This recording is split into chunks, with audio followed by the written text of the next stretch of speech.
Hey everyone, Cosma, welcome.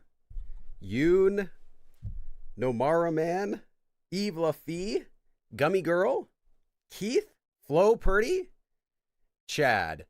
And yes, we're gonna have a really cool,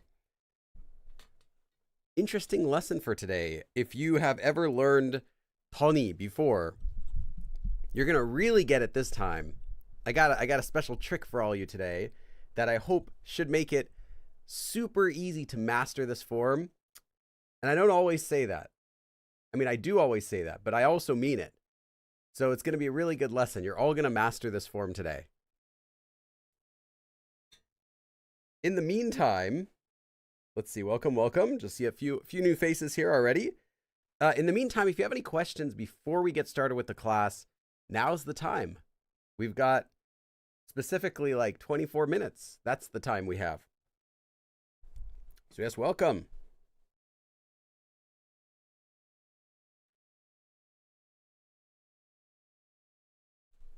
In the meantime, if you haven't already, I highly recommend getting the worksheet for this lesson because, well, I'm just moving my little stand here. For this grammar form that we're going to be doing, it's one of the grammar forms where if you have a lot of example sentences, you could probably learn it regardless without the lesson I'm going to give you. You'll learn it just by seeing it used a lot. But although I will explain it very simply in this class, you'll get it. But it's also one of the forms where I recommend doing a lot of listening practice and reading practice. So the worksheet has an additional 14 example sentences. Yes, 14, which is even more than we're going to be going over today in the class, just because there's not enough time. I think I have like, I don't know, like 10 or so. 10, 11, 12. Yeah.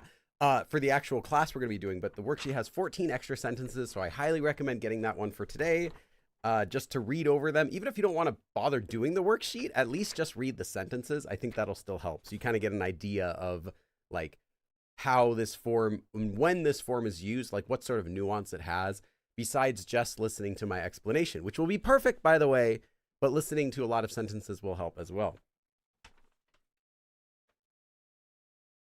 Yes, cat memes.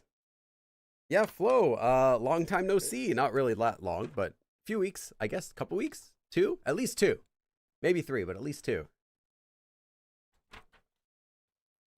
I've got, let's see now, there's only, it's March, right? It's the end of March. So April and May, less than 2 months left before I go to Korea again for the summertime.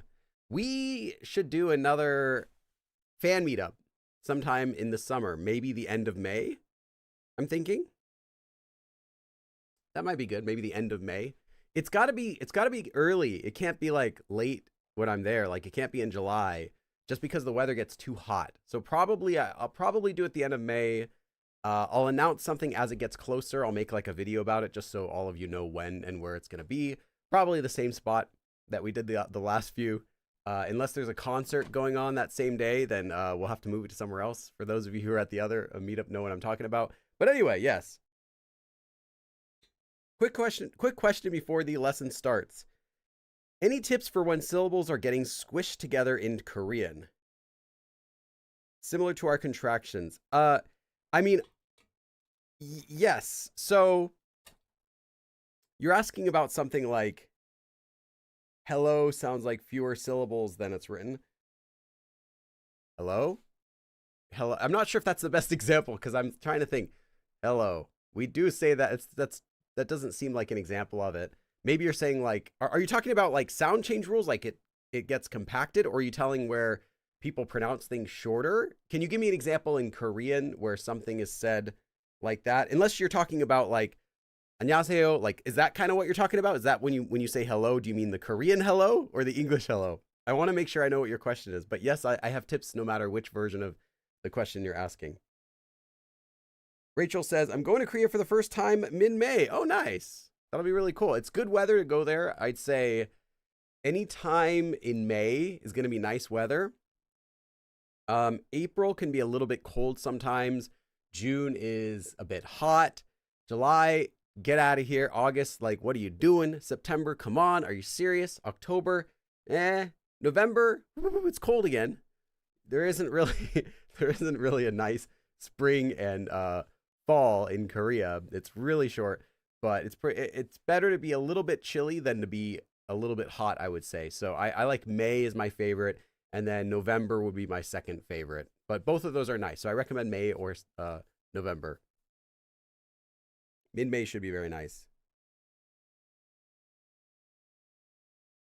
Okay, Chad's talking about 안녕하세요. 안녕하세요. You're talking about like that. So that, I mean, you can probably find lessons on like, oh, here's how to say this more naturally. And you know, you could find a lesson for pretty much every single word in Korean, because the reason that question exists is because you're not making the sounds correctly to begin with. That you're thinking of the sounds. I'm saying you as kind of like a collective you, not you, Chad. I actually don't know how you pronounce it. But like generally when people are curious about that, it's because you're saying the word as if it were transcribed in English, like romanization, or you're considering that the sounds are very strict, like very strong, I guess. Like you're thinking, oh, the Nian letter, that's like an N sound, so it should be n, like na, and the an, nyang, like it has to be like that. And forgetting, or maybe you didn't already know, but in English we do the same thing where whatever you're saying, you simply relax your mouth when you say it. So you can say, and correctly you can say, 안녕하세요, 안녕하세요. Now the 아세요 part is actually not what you're talking about. That has 100% to do with not knowing how to pronounce the hiat, the H letter in Korean, because it's not an H ever. It's just air, which means it disappears inside of words. I have actually a video about that on my Korean FAQ series. If you search that letter, Korean FAQ, Go Billy Korean, you'll find I have a video all about exactly what that is. But for the other sound, it just comes down to are you producing it correctly in the mouth? Like if you're equating it to any sort of English letters, you're already it's wrong for every single letter. It doesn't. I can't think of a single letter in English that matches with Korean. They're all completely messed up. So that would be a big thing. And then if you say the exact same word with a lot less energy, like you haven't had your morning caffeine, or you woke up late and you're like on the sofa and you pronounce it, instead of saying 안녕하세요, like you can say that 안녕하세요, 안녕하세요, you can say it, but imagine you're like on the sofa, you're like, oh man, I'm tired. 안녕하세요. That is what Korean people do. And that's where you get a lot of those sorts of pronunciation from. They're not squishing it. They're just saying the exact same sounds with less force. And if you're making the sound correctly when you do it regular volume, then this kind of adaptation will come out naturally. I've never had to go learn and look through books for shorter ways to pronounce words ever. You don't, and I'm not even going to say I learned it from hearing other people say it like that. It's just you'll do it yourself simply by putting less effort into your sounds, but saying them with the correct mouth placements, like 안녕, 안녕. But if you say 안녕 really tiredly, let's say you're saying it perfectly. You say 안녕, so that's like your perfect standard way of saying it. Now say that really tired, 안녕, 안녕. Like you're not making the sound at the end harsh because it's harder to make. And if you relax your mouth and make the sounds, it's the same way a Korean person, like there's no difference, like DNA makes them pronounce it differently. It's just if you're doing the sound correctly, you're going to do the exact same thing that a Korean person does when you say it. So that's all it is. I don't know. I hope that kind of helps.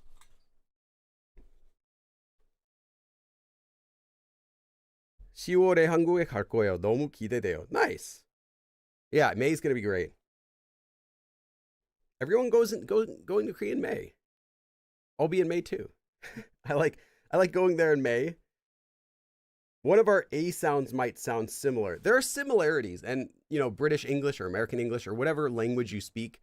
I've heard Hindi has a lot of similar sounds. There are going to be similarities between the sounds. So you're going to find like, oh, it's like this one, but it'll never be like, oh, it's like this letter. It's always like, it'll be like this letter in this word when you say it like this, in which case, yeah, we do have those sounds, most of them in English too, but you can't write those with one letter and you can't equate it to one letter. So, which is one reason I really don't like romanization anywhere beyond like when you're just learning the alphabet and there's nothing else you can do.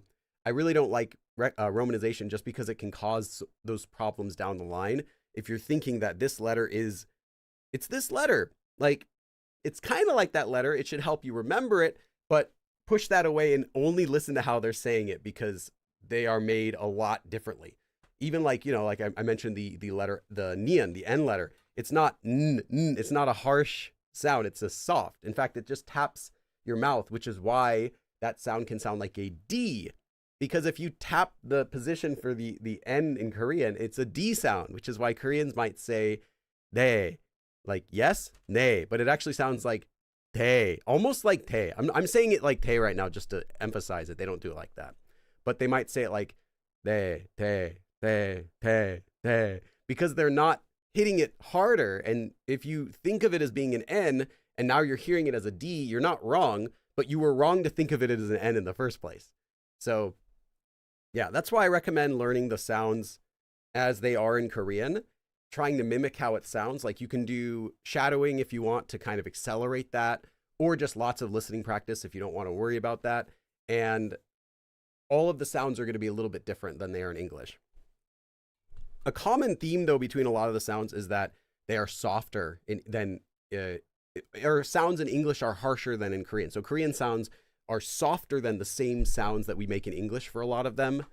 That can kind of help as well. So it's not going to be like 안녕 하 세 you. Like you're not going to do that kind of thing. The sounds are much softer. But then, yeah, going beyond that, when you say those softer sounds with less energy, like you're tired or you're relaxing or something, 안녕하세요, 안녕하세요. Then you get 안녕하세요. You get the louder versions as well because you're saying it like that. But you don't have to say it like that. And it's not correct to think that Koreans all say sounds in that manner. That's like the casual, the relaxed way of speaking. how I'm speaking in English right now is a clearer version of what I might use if I was actually tired, if in English. Like I wouldn't talk like this. If I was tired, I'd be, kind of like, maybe talk like this or something, like, like, but I can also talk like that louder if I wanted to too. It's just a little more lazy way of talking, right? You can do that too in English. That's all it is in Korean. It's an acceptable way of speaking. Not everyone speaks very clearly in English. A lot of people mumble, or a lot of people speak more relaxed because they're not on camera. They're just talking normally. So you'll hear that sort of stuff a lot.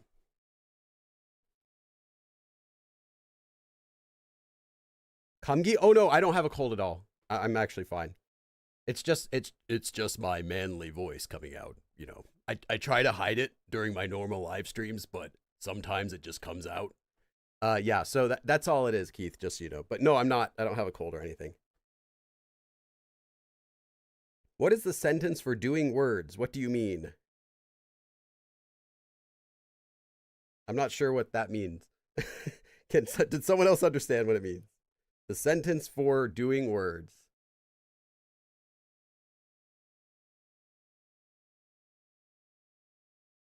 Let's see here. Yeah, so today's lesson, we'll start in less than 10 minutes. I can still take a couple more questions before we start. If you know the prerequisites, it'll help with today's lesson. If you know the Seoul form, then you'll be able to really compare this form with that. I'm going to mention that briefly. If you already know it, then this will help. If you don't know this, you don't need to know the Seoul form, like Haseol, Kasol, like that. But if you do, it'll help a little bit more with understanding, just because this has a similar meaning, although it's not the same form. Past tense, you definitely need to know how to conjugate the past tense, or else you won't be able to use this form at all, because it's used in the past tense a lot. As well as, if you are familiar with the plain form, you'll get to learn the second form we're going to do, because we're actually going to be doing two forms today, like two separate forms. Actually, technically it's one form, but it becomes a second form when you attach the plain form to it. So if you don't know the plain form, like hada becomes handa, 먹다 becomes 먹는다, 가다 becomes 간다, like that.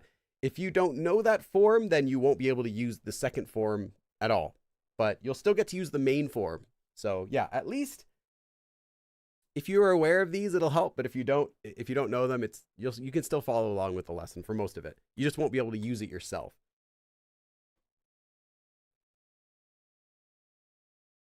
M. Keith says, I like words. Yes. Do you mean like, I'm not sure. I like words? Okay. I like words too. I like Korean words. 독감에 걸렸는데 이젠 낫고 있어요. You're getting better. No, I think I'll just let them clarify if they sentence form. I'm not sure what they mean by sentence form. Crucier, you'll have to clarify.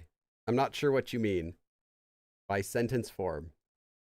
The sentence form for doing words. If you can give me an example.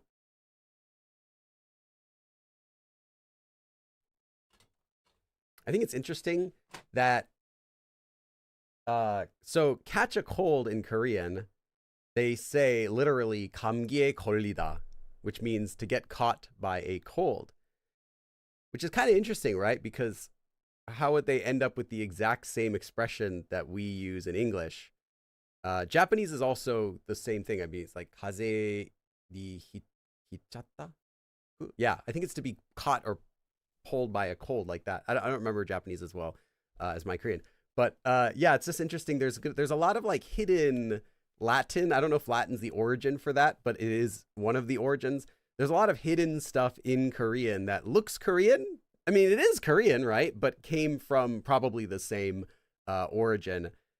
Like one of the biggest ones, I made a video about this, is the days of the week. We have the same days of the week as Korea does. It's, I mean, the same words, same meaning, same origin, just they are disguised. They look like they're Korean.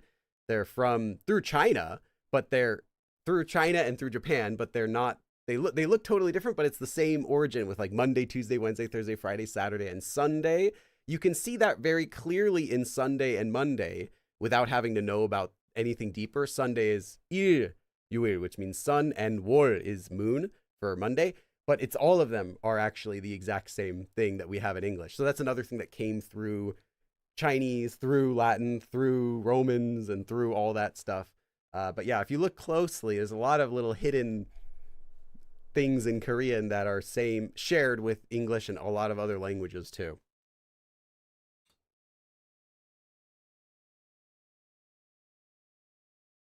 We'll get started with the class in just about 5 minutes or so. Do you recommend Korean learning apps? Do I? What happened to your other question? You didn't finish your other question. Eve Lafitte says, I like some words more than others. Sure. Yeah. Do any of you have like a favorite Korean word? Because I don't, but every time I'll do and I sometimes get requests for interviews from Korean companies or Korean newspapers, and they'll ask me, oh, Billy, like, why are you teaching Korean? What do you think about, Hangul? What do you think about this? And what is your favorite Korean word is a common question that I get asked a lot. Does anyone have a favorite Korean word? Because I don't. I'll always just pick something and it'll change depending on how I feel for whatever it is. But does anyone have a favorite Korean word? Can you have like a favorite Korean word? Does that make sense? How can you have a favorite? I mean, could you have a favorite English word? I guess is what I would ask. Do you have a favorite English word? Is there a favorite English word that you have? I'm trying to think if I have a favorite English word. Maybe supercalifragilisticexpialidocious, just because it's funny. It's in that song. But I can't think. I don't really have like a favorite word, I guess. And Korean's the same. I mean, if you learn 5 Korean words, then you might have a favorite. Oh, I really like this one. But when you learn like, thousands, then how do you pick a favorite word? It's more like just picking a favorite concept. I don't know. I always thought of it as kind of a funny question. I use 진짜 a lot. I use 진짜 a lot too. 호랑이. 호랑이 is a cute word. I like that too. 아시다시피. Okay? You like 아시다시피 more than 알다시피? Interesting. It's very polite. Hey, Kai! Thank you, Kai. Kai is our first sponsor for today.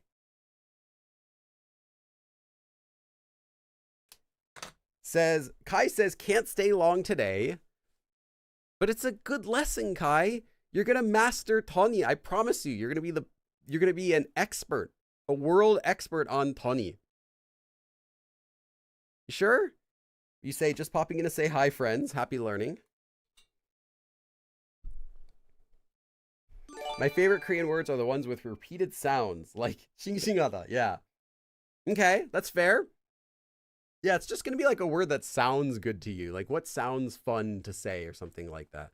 아기자기하다, 싱싱하다. Yeah, there's a lot of those. I like the word 주인공. 주인공. 주인공. Okay. My favorite particle is 으로. Yeah, 으로 does have a lot of uses. I think I counted like 7 or 8, but I think technically there could be more depending on how you classify them. There are 4 main uses for it that I found, but there are several additional ones. I put the 4 main ones on the particles cheat sheet that I released. I think that was last year, but yeah, there are a lot of those. Hey, Sunny Southpaw. Sunny Southpaw, thank you.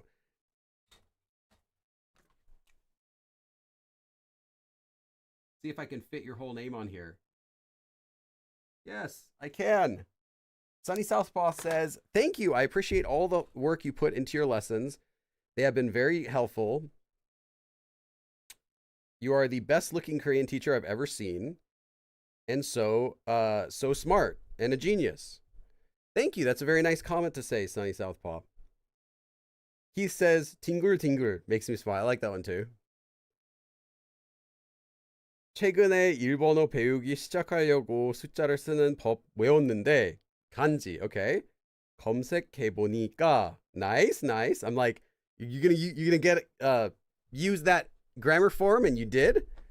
한국어에서도 똑같은 한자가 쓰이네요. Yes, a lot of times they will be the same 한자 because they both both Korean and Japanese share approximately 60%. I mean, there's really no way to know the exact percentage because it depends who's talking, but approximately 60%, it sounds about accurate, maybe even a little more, of the vocabulary comes straight from Chinese. So you're going to find a lot of similarities between Korean and Japanese since they both do that same thing. Just as you would find similarities between all of the Romance languages, like, French and Spanish, like, oh, they share, the word's the same, just like that with Latin. Tijibo, because it reminds me of Bart Simpson playing Scrabble and trying Tijibo. Not a word, but I like using 아니 근데. That's a filler word, okay. 한국어 단어 중에 나비 효과. Okay, the butterfly effect. Why do you like that word the best? Mine is 청량음료.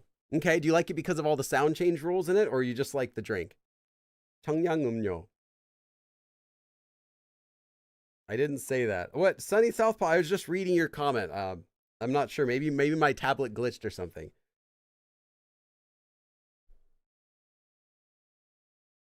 I'm in Pittsburgh for some belated birthday plans. I spent 2 hours in IKEA and escaped. You escaped? But only have a little bit until my... Hey, 2 hours in IKEA is not that bad. That's actually, in my experience, that's a pretty quick trip. Like, you go in IKEA and you're trapped. I swear, it's like Saw. You have to escape the IKEA just to get to the bathroom. But then you can't even get to the bathroom because before you can get to the bathroom, there's the food court area that sells hot dogs for $1 and Slurpees for like 79 cents. So you're like, gotta get one of those first. And then you drink it and you have, get a cinnamon bun or something like that. And then you can go to the bathroom. Okay, we're gonna start the lesson. I totally heard chewing gong as chewing gum. Blame Sweden. Why do we have to blame Sweden? For which one? Okay. My friends drag me, so 2 hours was torture. I'm poor and don't enjoy window shop. Yes, if you are poor, then going to IKEA isn't very fun. That's true. It's easy to spend. I mean, I don't spend that much at IKEA because I only go there if there's something I need to buy and it's something I'm going to save money on by buying at IKEA. Like, what was the last thing I went there for? I got some stuff for the podcast set from IKEA originally, but it's nothing that you would notice. Like, I think one of the plants was from IKEA. Yeah, I think 2 of the potted plants I have here are from IKEA. What else is from IKEA? The window drapes I got from IKEA, as well as the drape bar. Couple small things like that. It would have been more expensive to buy it on the internet, so I bought it at IKEA because it would be like $10, $20 there versus like 30 or 40 for the same thing. But yeah, I mean, I don't spend too much at IKEA, but you wouldn't really be able to go there if you didn't have any money, just because, And then the food court, you think you're saving money, and then you go to IKEA and sit down at the food court and you spend like $30. The food's not even that good. Only get the cheap stuff. Only get the breakfast Swedish meatballs for like $3. Then it's worth it. That's okay. Like the Swedish meatballs and the like the eggs and stuff like that. Like that's okay. But the full meal's like $10. No, I don't think it's really worth it for that. It's not that much food. Blame Sweden for IKEA. I see. Okay, we can do that. All right. We're going to learn in intermediate form, but if you're not yet intermediate, do not fear. Before the day is over, you're going to be the world's expert on the grammar form toni, as well as all the ways that it's used. I promise you. Or your money back. Except not you two who donated, but everyone else.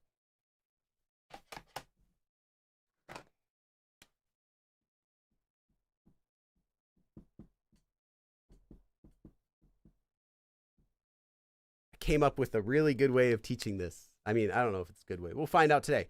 I've came up with a new way of explaining toni because this was really racking my brain for a long time because I counted this morning 7 lessons for toni, including like from different series and in this book or that book or this live stream. I've taught it like at least 7 times separately, written lessons for it. And every time I'll explain, here's how it's used. Here's what it's used with. Here's how to use it. This is how it can translate, blah, blah, blah, blah, blah. But I could never really crack it. Like, how do I explain it so that you can get the nuance of it beyond just how it's used and the grammar. I think I figured out a way to explain the nuance of it so that you will not only be able to understand it, but you'll also be able to actually use it. So let's get started. The way to make this form is extremely simple. You take any verb stem, no exceptions, and you attach toni to the end. And that's it. Let me leave this up for the next 5 minutes so you can write this down and really absorb it, because it's so complicated. I know you've never seen anything this complicated before. So what is this form? Well, it's actually comprised of 2 pieces. You don't really need to know this, but because it's one of my lessons, I'm going to tell you anyway. Tall. Anytime you see any grammar form with tall, anytime, it has one meaning. It means past tense. So anything with tall is automatically past tense. But it's not a regular past tense. It means past tense that you personally witnessed or experienced. It has to be something that you're recalling. So it's a personally witnessed or experienced past tense form. In every form that you see tall, it means that. Past tense. And then what is ni? Ni. Well, ni is actually uni. This is a separate grammar form. You probably know this grammar form in unika, meaning because, but it's also used just to mean that you realize something after doing something.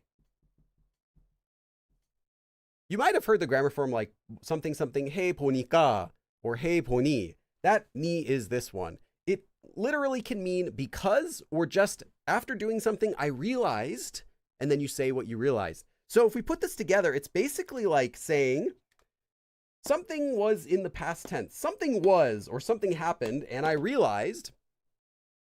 That's what it is. But again, this is for recalling something in the past tense. It's not just saying something happened, but like, oh yeah, I remember. And then this, I realized that. So that's what this form literally means. And that's important because that will help our understanding of this form. So what does this form do? Well, it essentially adds contrast to the sentence by separating your sentence into 2 parts. So the part before toni and the part after toni, it gives them some contrast. But that doesn't really mean too much because a lot of forms can give contrast, right? You can say something because of this or something but this. It's just a form that adds contrast. But the type of contrast it has is what's unique because it is used to emphasize that whatever comes after, whatever here, is something in the past, again, something in the past that was surprising or unexpected.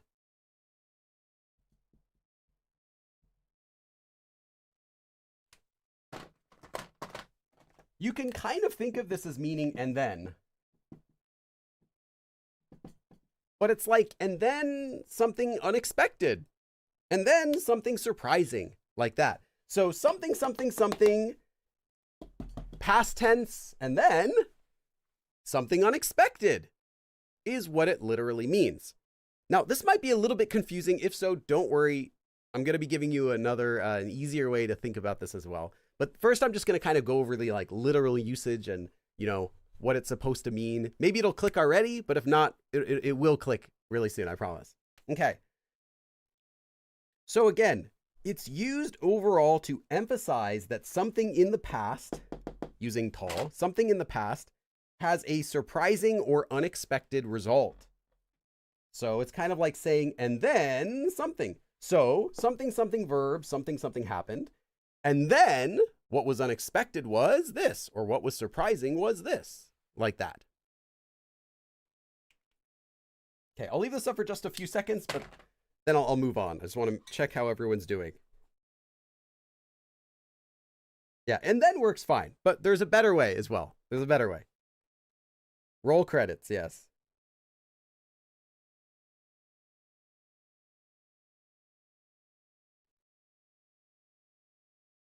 Please let me out of the basement. Welcome, Tony Likes Weights. Are you by chance working at Kai's company? They have Kai in a basement as well. Anguilla, don't worry, or Angela. I'm sorry, I don't know how to pronounce your name. Do not worry. It is not as specific as you think. This is not as crazy or as detailed as you think. The explanation I've given you so far is the basic, it's the default explanation you can get pretty much anywhere. Something happened in the past and then something unexpected about that. Okay.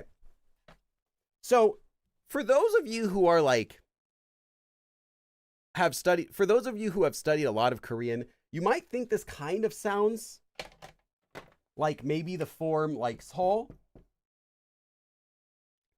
Because if you're saying that there was an if you're saying, let me say it again. Because if you're saying that there was an unexpected or surprising result to something, it's kind of like saying this happened and then this happened. Well, the sol form can also be used with that. You can also use the sol form to say something like that too. It can also sound like you're saying because of that, this happened, or because of that, something happened like that.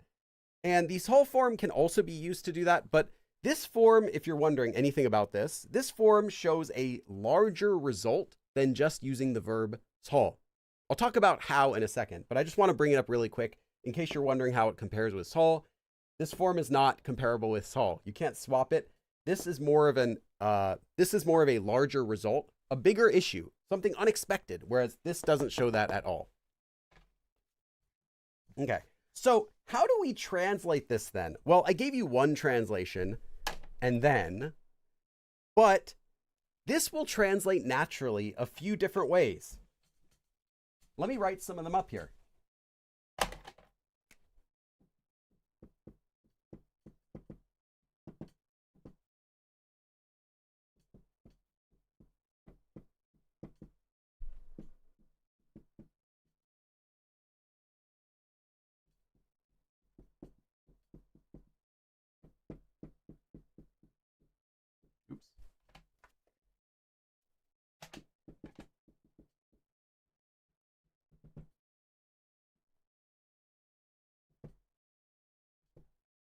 Don't have too much space.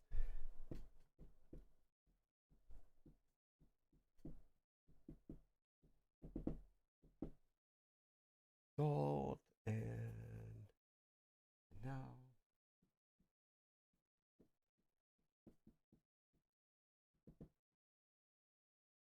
There are a lot of ways. There actually is another way. Let's see if I can get it here.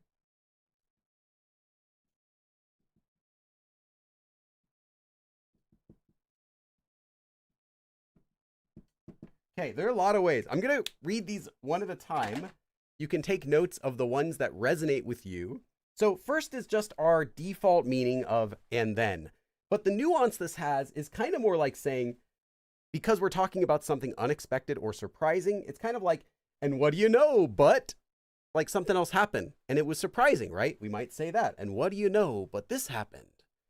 Or simply because you're saying that there was some sort of result that happened that was surprising, but you can simply also just translate it as because of whatever happened. You know, it could be surprising, but you could also say because, or, and now, like that happened, and then now, kind of like and then, but it's just a way of telling a story. But now, like, for example, I opened the window because it was a bit hot, and now it's too cold, like that, or but now it's too cold. Or and but what was unexpected or what was surprising was, like, I opened the window because it was a bit hot, and now, and but what was unexpected or surprising was that now it's cold, like that. Or, and as a result, so I opened up the window because it was a bit hot, and as a result, or because, now it's too cold. So there are a lot of ways you can translate this form, and this is why this form can be tricky to teach or to learn, because it seems like these are different meanings a little bit. It kind of seems like because is a different meaning for, it kind of seems like because is a different meaning than and then or and now or all of this. It doesn't really seem like one core concept yet. At least it didn't to me. I'm not sure how you're feeling about it. All of these are acceptable ways to translate the form 더니. But there's a little bit more to it. I'm just going to leave this up for a minute, and then I'm going to tell you the little bit more to it that hopefully should clarify things. I don't know. How do you feel about these translations? Does this help at all? It kind of helps for me, but like I said, it wasn't really clicking completely with how to explain it. Hold on, let me see.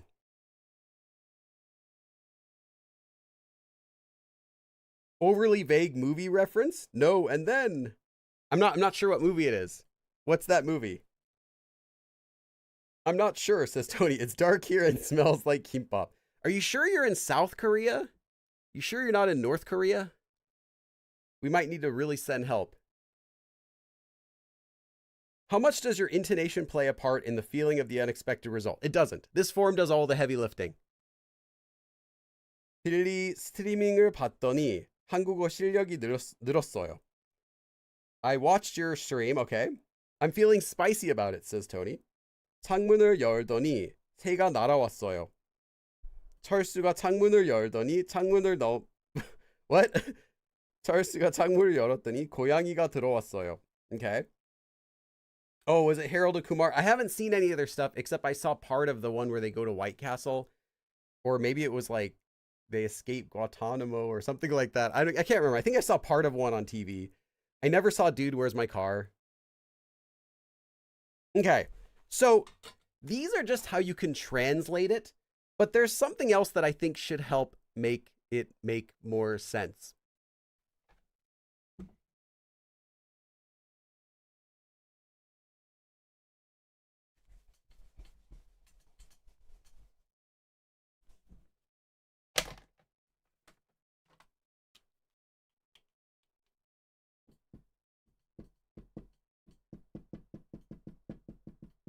I was not bought out by BuzzFeed, but you all know BuzzFeed, right? With their clickbait articles like, a man dug 5 feet into his kitchen and you'll never believe what he found. And you'll click on the article because you're thinking like, oh, was it like treasure? Did he find something the previous owners buried there? Or was it something horrible?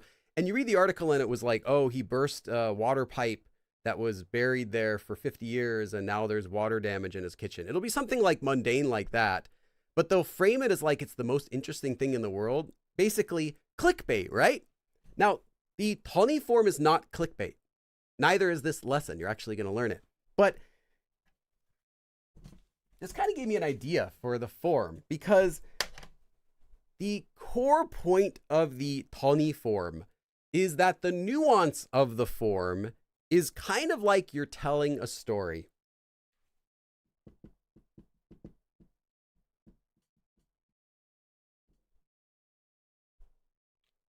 So when you're telling a story and you're going to explain something that happened, you're going to start by saying, like the example I gave, a man dug 5 feet into his kitchen and you'll never believe what he found, or something like that.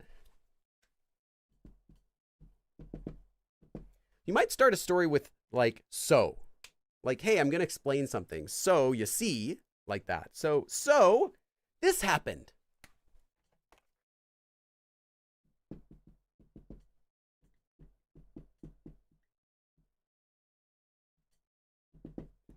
Right? So this happened. And the key point is,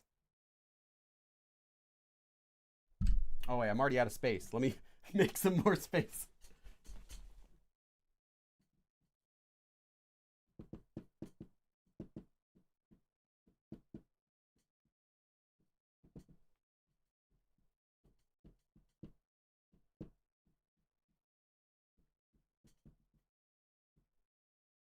Can't spell English.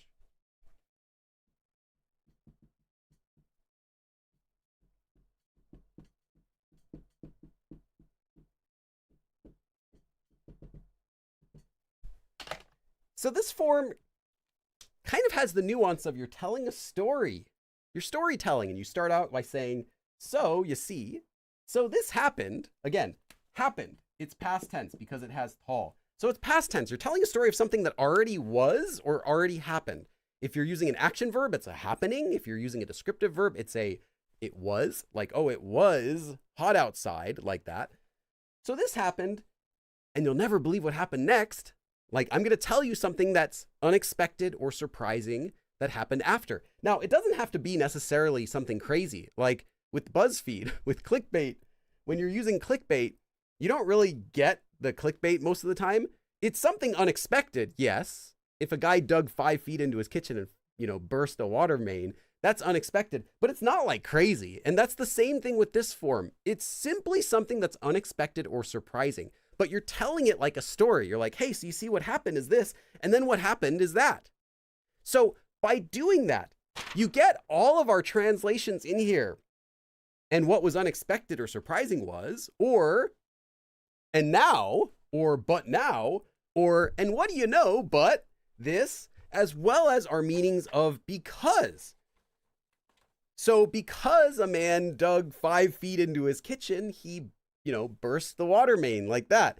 So you get a because or an as a result. So a man dug 5 feet into his kitchen, and as a result, the water main burst, like that. So this form at its core is like a storytelling form that's kind of like saying something happened and then something else happened, which was surprising or unexpected. But it kind of has this sort of nuance. Can you think of anything in English, like a sentence in English that you might say where you're like telling a story? Can you think of like a clickbait headline like that?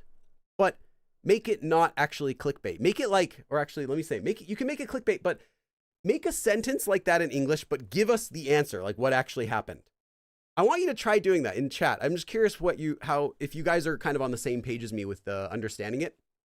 Make a sentence like something happened and then something else happened. It doesn't have to be crazy. Like I said, it doesn't really need to be rewarding clickbait. It can be just mundane, like the most boring garbage. Like, I actually don't want to give you an example because I want you to do it, but I want to see what you can do. Just give me like a short sentence, like something happened and then something happened. I want to see if you get this form already by this explanation. The real ones know about Ernest goes to camp. Yeah, the real one knows about Ernest saves Christmas. God, that was such a dumb movie. I watched it for my first time last Christmas because my friend loves the movie. I'm like, wow, there's a reason this only plays on TV. But like, they're lovable, but they're not like in a good way. It's like, oh, like they worked hard to make that movie, but actually they didn't. Like, anyway. Yeah, he found dirt. Okay, yeah, written in red. It's not a name. It's okay. You can write in red. Just don't write people's names.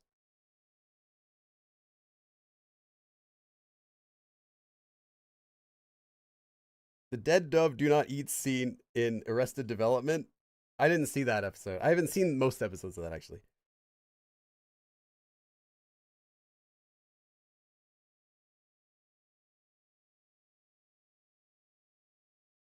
I opened the fridge, and the next thing you know, it was empty. I went to the store, and then BTS walked in. Okay. She aged... She aged by 10 years and looks a bit older. My God. My God. You wrote BuzzFeed and I don't care. It's not a person's name. It's fine. You don't want to write a person's name because that would be how it would be written, after they pass. But there's no rule against writing things in red or marking things in red in Korean. It's just you don't want to write a person's name, and that's it. Although in North Korea, they do use red for names, I believe, because it's more of like official kind of, but that would only be, I think that's only for like the politicians' names. Like it's more fancy. I'm not sure. I'm not a North Korean expert, but I think I remember hearing that. 피자를 먹으려고 피자를 만들어 놨더니 멍멍이가 먹어버렸어요. He lifted the weight up and then put it down. Oh my God, you totally get the assignment. I actually don't mind that kind of sentence. 고양이가 다 먹더니 조금 후에 다 토했어요. The cat ate everything and then threw it all. Okay, I get where you're going for. And you don't have to write these sentences in Korean, although I'm happy to see you are. I went to the YouTuber village. No, and I saw... Are you trying to say I saw too much? But I kind of get what you're trying to say. Okay, so this form again, I'm just restating it, just you can hear me say it again. You just love hearing my voice, right? I don't. This is like you're telling a story and you're saying, so that happened. I'm sorry, that's like such a dumb movie trope. So that happened. Anyway, so that happened, and you'll never believe what happened next. So something else surprising, right? So it's for telling a story and you're saying something happened and then something else happened that was surprising. So kind of like that. It doesn't have to be something spectacular. It can just be something really mundane. Again, like I was eating dessert every day for a month. And you know what?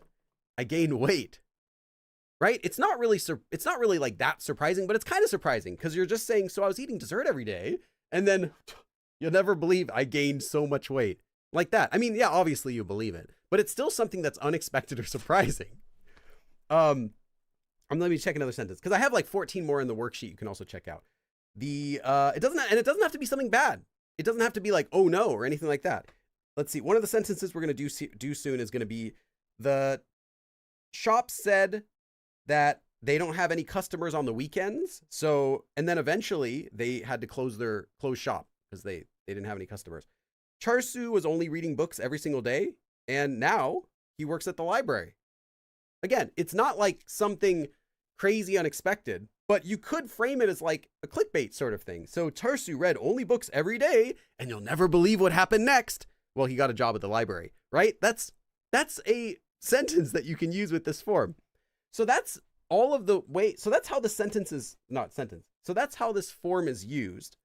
But there are a couple rules you have to learn with it.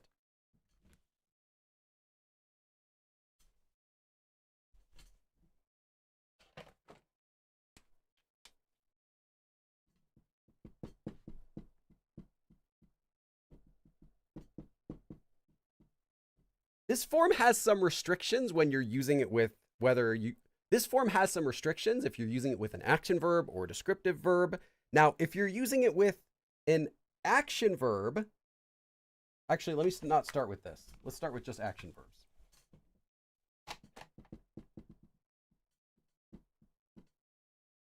If you're using this with an action verb, so like hada becomes hadoni or kada becomes kadoni, like that, you're most often going to just use the present tense stem. So again, hada is just hadoni, nothing special about that.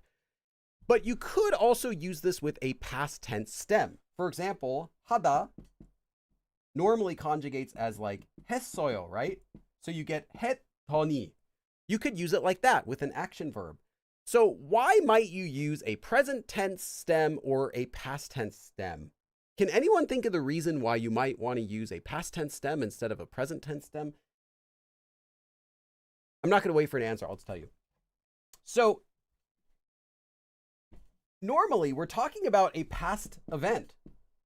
Why did I write that backward? Normally we're talking about a past event because this 더 already makes it past tense. So even though it just looks like present tense here, and it's true, it is the present tense stem, it is still talking about the past tense. Someone did something, and then what happened was, the result of that was, like that. You don't need to use the past tense stem, but you can. So the main reason you would probably add the past tense is if you wanted to emphasize that the action happened only after the action had completed. So if you said 했더니 instead of 하더니, it's like, so this happened, and then after that happened, then this happened. Kind of sounds like you're saying something happened and then this happened, like in order. Like after that had already completed, then what happened was this. Most of the time, you do not need to use that. We'll talk about when you do use that in a second as well. But generally, when you're making a sentence, you're talking about someone else, you don't need to use the past tense stem. You can just use the regular stem because 더 already has the past tense meaning. So in short, you don't need to use the past tense stem for most of your sentences. There is one case where you do. I'll talk about that in a bit. But for right now, don't worry about it. Also,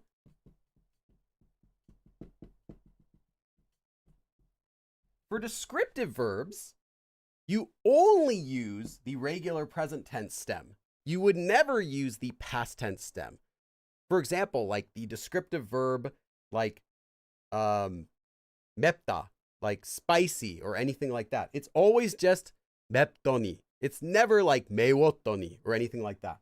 You only need to use the regular stem with descriptive verbs. So action verbs, you have a choice. You could use the past tense stem if you wanted to emphasize that the result happened after, but with descriptive verbs, you don't. You only use the regular 더니 form after the present tense stem. Okay, so that might seem a little bit specific, but there's one more thing you have to know.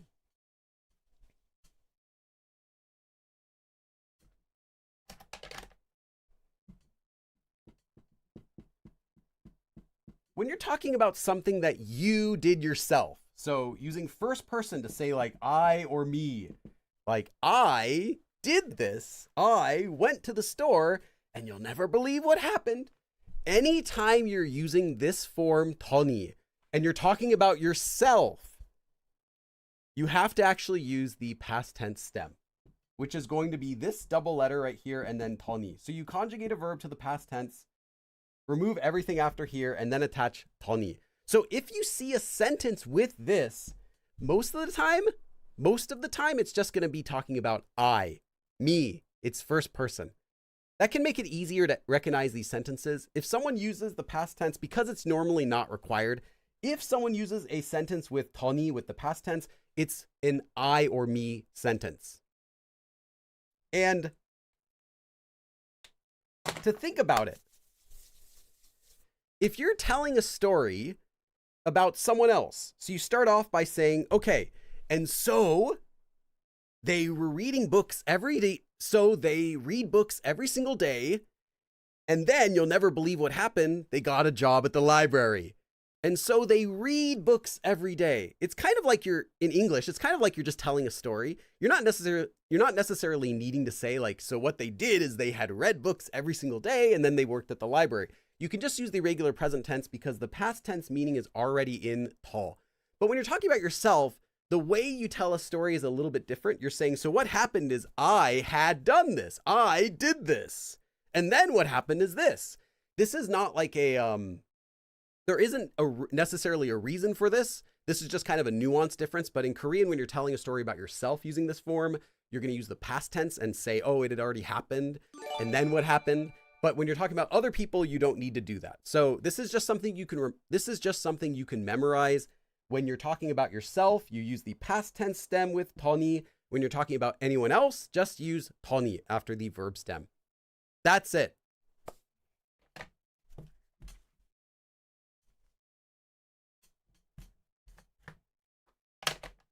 I also, in research for this lesson, found a few lessons that were saying you don't, that this form is not used with the first person or something, or it's rarely used with the first person.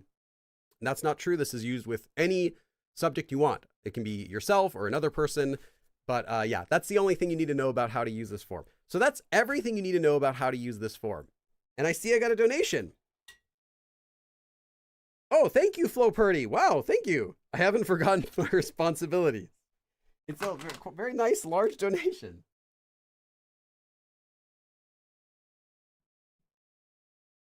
Thank you so much. I haven't forgotten my responsibilities for the bottom of the hour. Hold on, let me check the chat really quick. Indy moved the statue and a bolt. Yeah, that's right. Oh, sorry, I misread your sentence because I was tripped up by the forest part. And it was missing a subject. Because if you say YouTuber soup, it sounds like YouTuber forest. You need a subject in that case because sorry, not a subject. You need a marker in that case. You can use the subject marker or a topic marker like that because it can be vague without it. So anytime it can be vague without a marker, you need to use it. And that would be a sentence where you would. Since YouTuber soup sounds like YouTuber forest. As a result of that, you like that one. All right.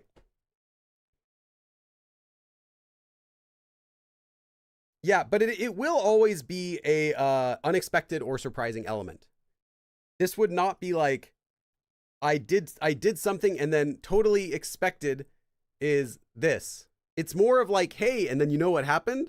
So it's kind of like you're telling a story. And it doesn't have to be very surprising, like, oh my God, but it's just, hey, I did this. And then, well, what do you know? This happened, like that sort of thing.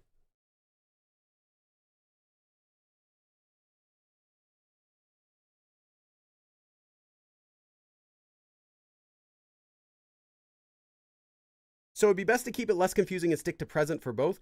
If you're talking about for first person, then you'd have to use the past tense for it.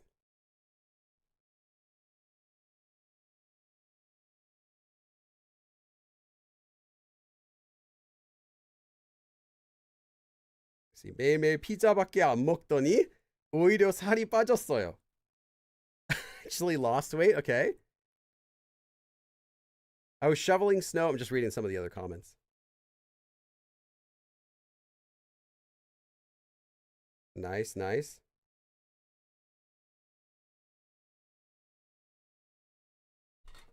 하더니 someone else have action? Yes, that's what I just explained. So if you're using it with someone else, you simply need the present tense. You wouldn't need to use the past tense because you don't need to emphasize that. Probably. I mean, there could be nuances when you want to emphasize it, like, oh, in that time this had happened, and after that happened, like that. But usually it's fine without it because tall by itself already gives the whole past meaning. Every grammar form that has tall is past tense, 100%. As well as a lot that don't look like it, but it's still the same form. Okay. Let's do a few example sentences. Oops, why did I write that all weird? I was surprised that it came out so well.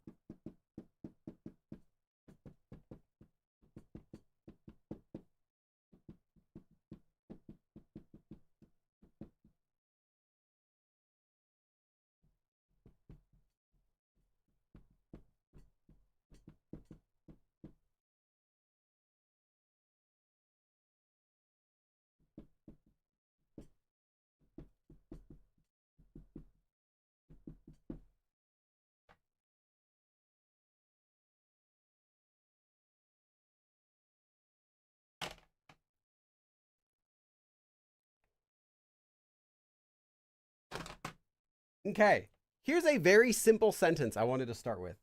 조금, a little bit. 조금 더워서. This is 덥다, to be hot. You feel hot. Because I felt a bit hot, 창문을 열어놨더니. So this is 열어놓다, to open and leave it open. So I left the window, I opened the window open and I left it open. So I opened the window because it was a bit hot. I felt a bit hot. 더니. And hey, you know what happened was, you'll never guess, but, or like clickbait title. And then what happened after that? You know, something, 너무 추워요. And it's so cold. It's too cold. 조금 더워서 창문을 열어놨더니 너무 추워요. In this case, we see here it has the past tense. So we can know right away, since there's no other subject, this is talking about the speaker. This is the speaker saying, I felt a bit hot, so I opened the window, and then, as a result, if you want to think about it like that, it's too cold.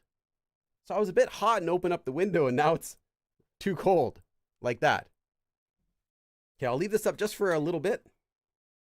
Does it sound wrong if you use 하더니 about yourself? It is not. It doesn't sound like it won't make sense. It makes sense. It just sounds unnatural because when you're telling a story about yourself, it's more common. Like I said, this isn't like a deep grammatic, like the rule because of this. It's just that's the way that it gets used, that it becomes more natural using it that way.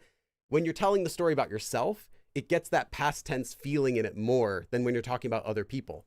We do this kind of thing in English.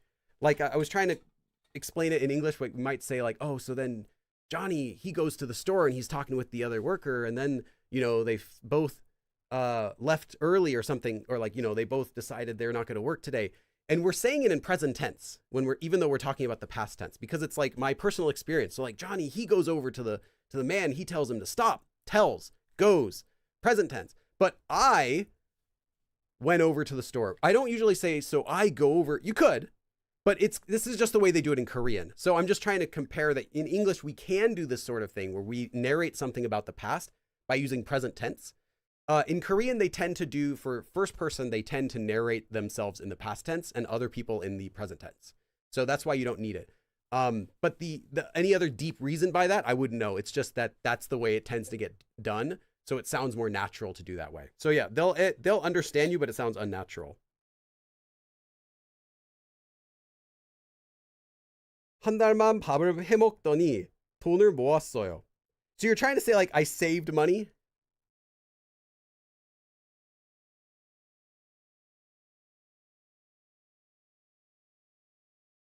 Yeah.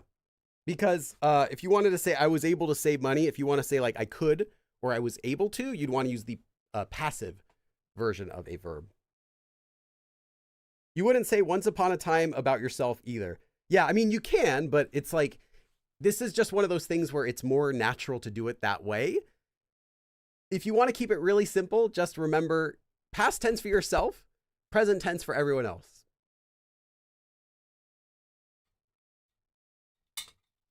And that's not, again, that's not like 100% rule, but that's like, it's 100% rule. Just do it that way. That's how it always is done. Like you can make sentences that will break that rule that will sound like okay, but that's not how you're actually going to experience them in Korean. If that helps.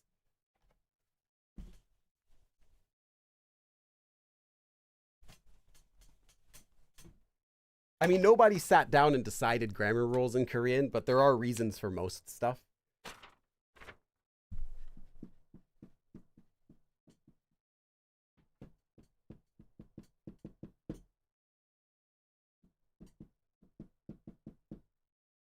Yeah, this is also a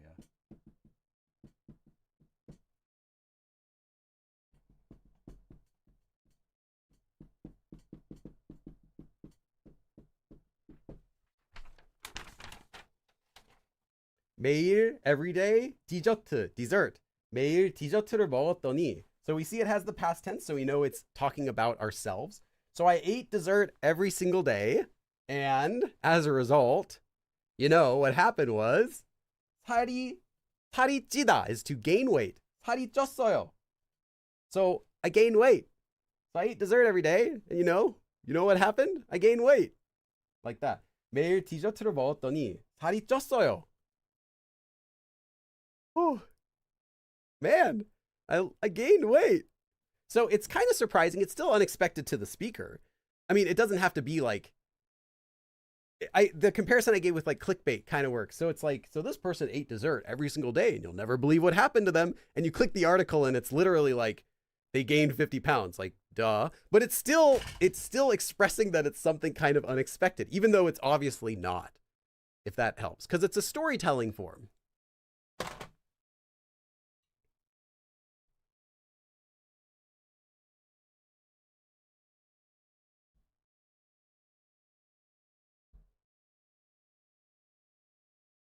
Okay.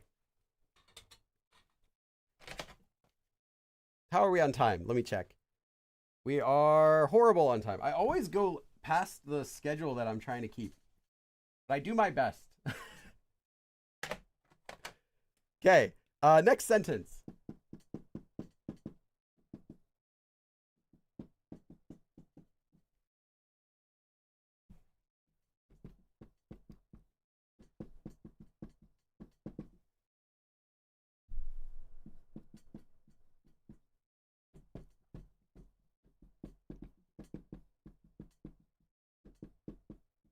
So far, these three are simply talking about the speaker, but we'll have a few that are talking about other people. I just kind of wanted to introduce some simple ones first, and then we'll go on to a couple more.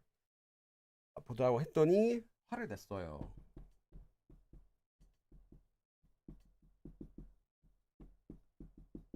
Okay. 친구한테, so to my friend, 오늘 말고. So not today, but 내일, tomorrow. 보자고. 보다 is to see, but it's also how you can say to meet someone, like meet up with. Let's see each other, basically, let's meet. Tomorrow, not today. 했더니. So this is 말했더니. But when you're saying something, 하다 is more commonly used than 말하다, unless the meaning is vague. With a quoting form, however, it's never vague. So anytime there's 고 하다, it's more natural than saying 고 말하다. But anyway, 보자고 했더니. So I told my friend, let's meet tomorrow, not today, or let's meet tomorrow instead of today, instead of. 화를 냈어요. 화를 냈어요. So 화를 내다 is to get angry. So they got mad. So I told my friend, let's meet tomorrow instead of today, and they got mad at me. 친구한테 오늘 말고 내일 보자고 했더니 화를 냈어요. So I told my friend, let's meet tomorrow instead of today. And as a result, and now, they got mad at me. Like that. Again, this is kind of the tricky part of this form, is just that it's able to be translated in several different ways in English. But again, at its core, it's like saying you're telling a story and you're explaining like, hey, so this happened, and then what happened after that was a little bit unexpected. At least to me, at least to the speaker. So you can translate it as, because I said to my friend, let's meet up tomorrow instead of today. They got angry. But it doesn't necessarily have to be because, although it does mean because. But it can translate as like, and then, or and as a result, which is also kind of like a because, or like, so then, you'll never believe what happened after that. You can translate it like that if it's something really surprising, or just, and what do you know? They got mad. So you're just telling a story. You're narrating something that happened. In this case, since it's 했더니, we know it's the speaker talking about something that they themselves said. King Trey says, it kind of sounds sarcastic. That's just me. The actual form is not sarcastic. It's a very bland form, if anything, I would say, in that it really just sounds like you're telling a story.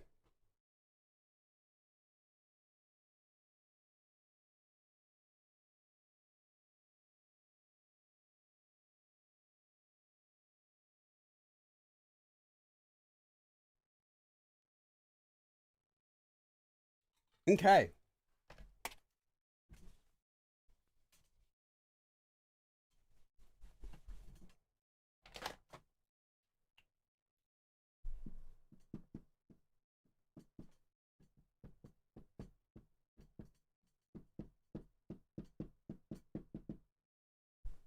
Oops, why did I write that all weird? I combined the words together.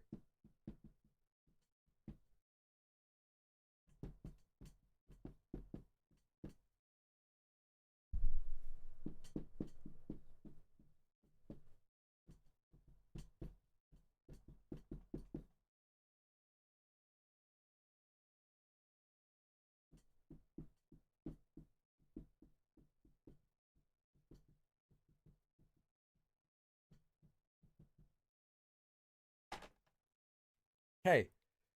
아이가, so the child is going to do something since we have the subject marker, some sort of action. 책을 읽는 신용. 신용 is a pretending to do something. So 신용을 하다, to pretend to. 책을 읽다, 책을 읽다, to read a book. So 아이가 책을 읽는 신용을 하더니, here. So since it is 하더니 here, we know that it's not talking about the speaker. So we can just know that right away. Is it past tense? Well, it's talking about the speaker. Is it the regular form with the present tense? Then it's talking about someone else. So the child was pretending to read a book. And this one, I don't think it would be because or and as a result, because the final part of the sentence is 자리에 앉아서. So the kid sat down and started to read. 읽기 시작했어요. So they started to read. So they sat down and started to read. Would you translate this as, because they were pretending to read a book, they sat down and started to read? Or they were pretending to read a book and as a result, they sat down and started to read? That feels a bit clunky to me. But if we look at it how I originally explained it, you're kind of telling a story. So you're like, okay, so what happened was, let me tell you, the child is, again, is, because it's present, the child is pretending to read a book. And then what happened after is crazy. You'll never believe it. You got to click the article to find out. What did the kid do? Well, they sat down and started reading. That's the form. That's how it makes sense. Which, again, can be tricky to translate in one way into English because the translation will change depending on the sentence. If you're saying something happened that's related to the first action directly, then it can often translate it as, you can often translate it as because. Like, oh, I ate dessert every day and I gained weight. Can sound really like because. I gain weight because, or I ate dessert every day and as a result, I gained weight. But in sentences like these, because doesn't really fit. you would probably translate it as, and what happened was, something surprising or something at least unexpected a little bit. In this case, they actually sat down and started reading. 아이가 책을 읽는 신용을 하더니 자리에 앉아서 읽기 시작했어요. So the child pretended to read a book and then sat down and started reading. So that nuance, again, is the nuance of you're telling a story and then you're saying, hey, and then you know what happened next? Gotta turn the page, like that. It kind of builds up a little bit of expectation for the listener because they're hearing 더니 and they know that something maybe interesting is going to happen, at least something that the speaker thinks was unexpected.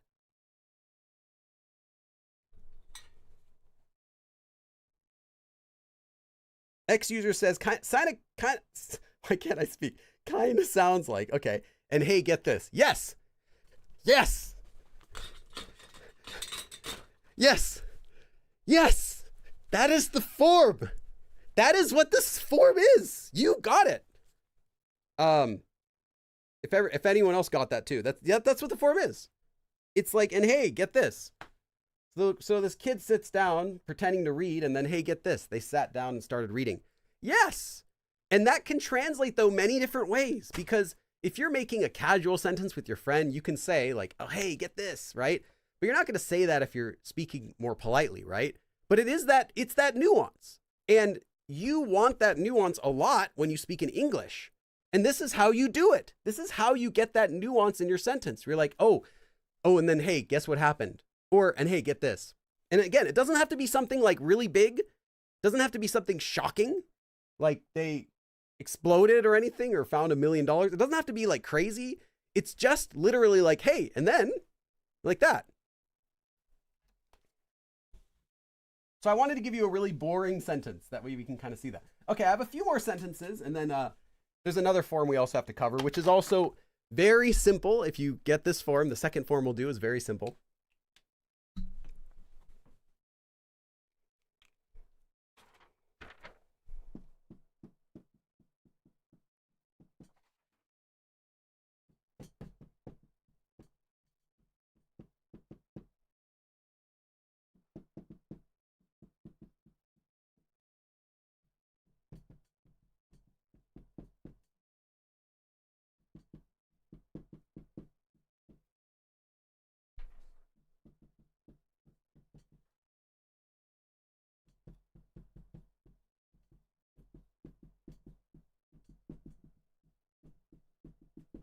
Okay.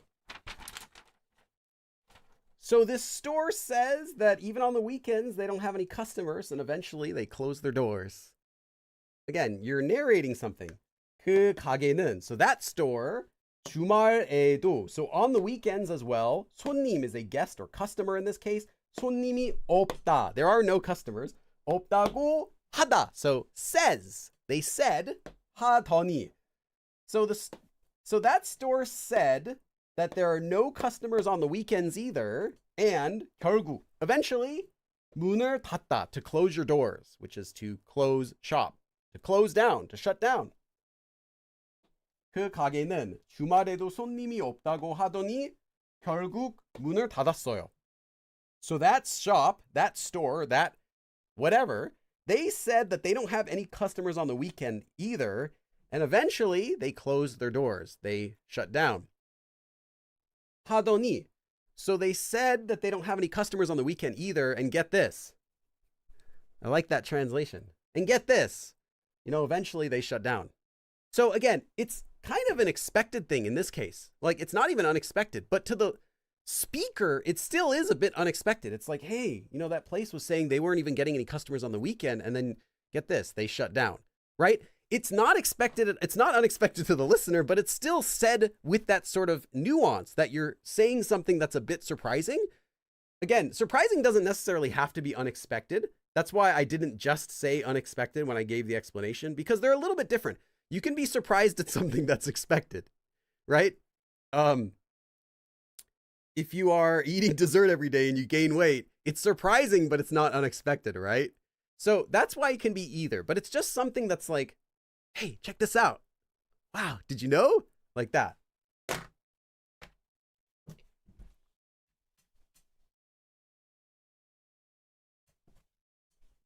again, not everything that's surprising is necessarily unexpected. You can also just have surprises that are expected too.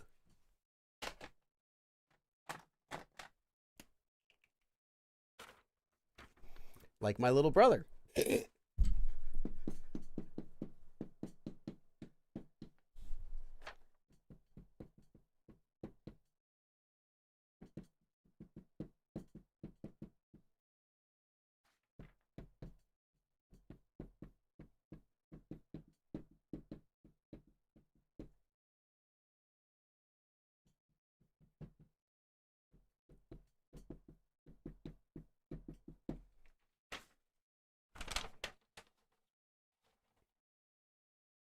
Okay, let me check the chat for a second. Yeah, 신용을 하다 is similar to 척하다, but 신용을 하다 emphasizes the pretending part, the acting, the playing part. Whereas 척하다 can be used for not just an action, but for a description, to make as if you are hurt, or if you're doing something, both work. And 신용 is more like you're doing the pretending part of it. Like, it doesn't necessarily have to be like you're trying to trick someone for it. But there's slight nuance differences between them. I wouldn't say they're equal, but it's similar idea. Yeah, similar.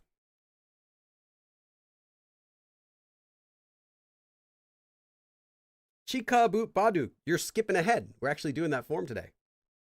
But it doesn't need to be shortened to, because if you wanted to emphasize that someone said that, in English we would add the word that, which can most often be removed in sentences. I think that. But in Korean, you can either express it or you can pull it out. So you can shorten it, but it doesn't have to be shortened. But anyway, that'll be the next form we're doing. As soon as we do... Actually, this is the last sentence for this form here. But there are 14 more on the worksheet, so make sure to get the worksheet. Because I really wanted to do more sentences. I picked like a good variety of sentences, but really you want to get more so you can have it solidified in your head how it's used. But yeah, that's pretty much all there is to the form. Okay, I hope you can read this. I wrote it in green. 철수는, so our friend 철수, our best friend 철수.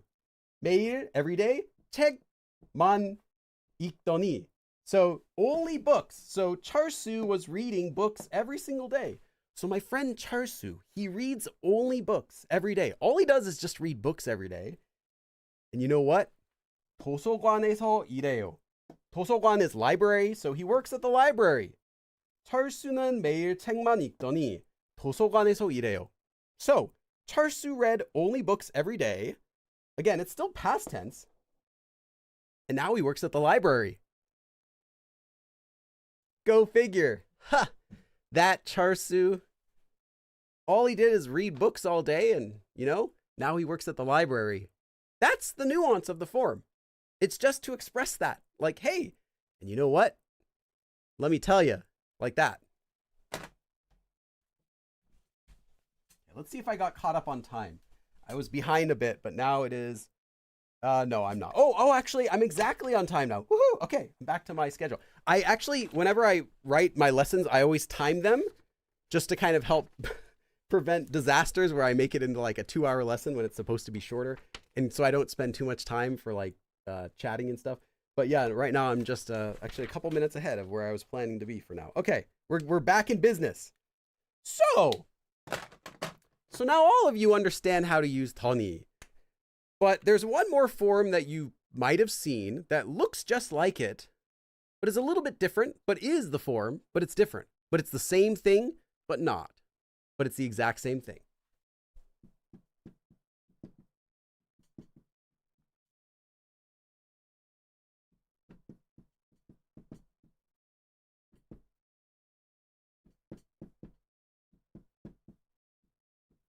Actually, I don't really even need to do 다더니 because it's just funny. Okay.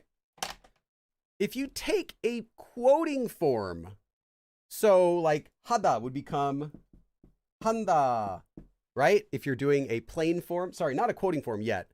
If you take a plain form, and if you were to make a quote with it, normally you would take like the verb 하다 and you would get 한다, right? And then when you're making a quote, you would add, 한다, 고, and then whatever verb you want to do. We're not going to do that. We're not going to do that part of it. We're just going to go up to here. handa. So basically it's the same as plain form so far. And then we attach 더니 onto that. What is this? Well, this is a simple shortening of this form. 한다고, or whatever verb you have, 다고 하더니, which is 말하더니. So someone says that, whatever verb. So someone said that. That's what this form is. It's a shortened version of saying someone said something and then 더니, exactly like before. This is the exact same form. It's just a way of shortening if you have someone saying something and then you want to say, and guess what? And as a result, or anything like that. So, all it does is adds the meaning of a quoting form. Again, you can translate this as like, you said, but most often it's like, they said. Like if you're telling a story, you're probably not going to be like, you said that, but it could be. It could be you said, or they said, or whatever you want. You'll need context though to know exactly who you're talking about. But yeah, it's just someone says in the past tense. I wish I could teach more about this form. There is one thing I will have to teach in a second, but that's all there is for this form. I'm going to give you a couple example sentences. There are also a few more example sentences in the worksheet for this. So let me give you just a couple examples.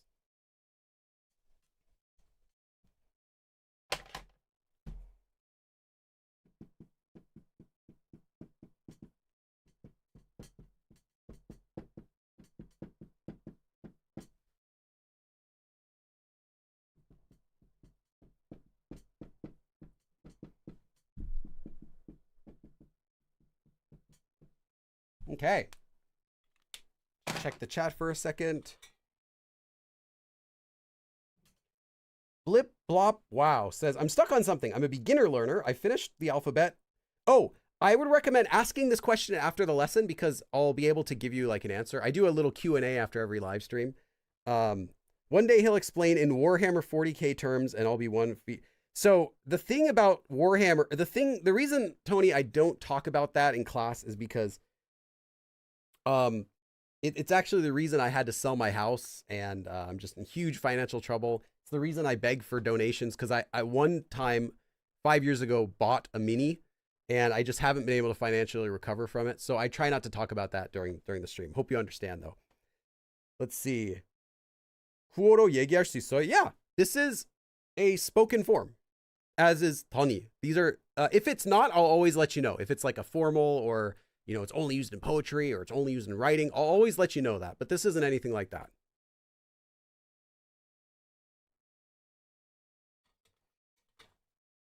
Okay, here's our first sentence. 하나도. This is used in negative sentences to say even one, but it's basically just a way of saying at all. Like in this case, 모르다, to not know. So 하나도 모르다 is literally to not know even one, which is like you don't even know anything, basically. So I didn't even know anything, but in this case, it's not me because it's 모른다고 하더니. It's someone else. 모른다더니. So 모른다고 하더니. So someone said, you said, you don't even know anything. So you said you don't know anything. But hey, 더니. 하나도 모른다더니. 생각보다 more than expected. 잘하네. Hey, you're better than I thought. You said you didn't know anything, but you're pretty good. You're better than I expected. 하나도 모른다더니 생각보다 잘하네. So, you said you don't know it all, but you're better than I thought. You're better than expected. Like that. Again, this is not a separate form. It looks kind of like it because now it's stuck on here, but it is just the exact same thing as if you wrote it out in full. 하나도 모른다고 하더니 is the exact same meaning. This is not necessarily more natural. It's just shorter. So shorter is maybe a little bit easier to say. So you might prefer the shorter version.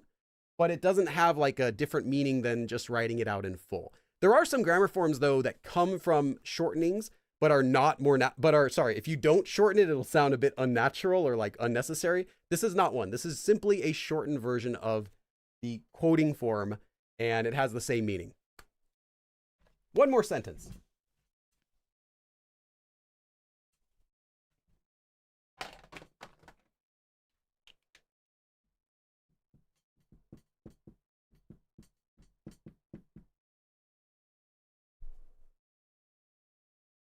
Check the ending here. Yeah.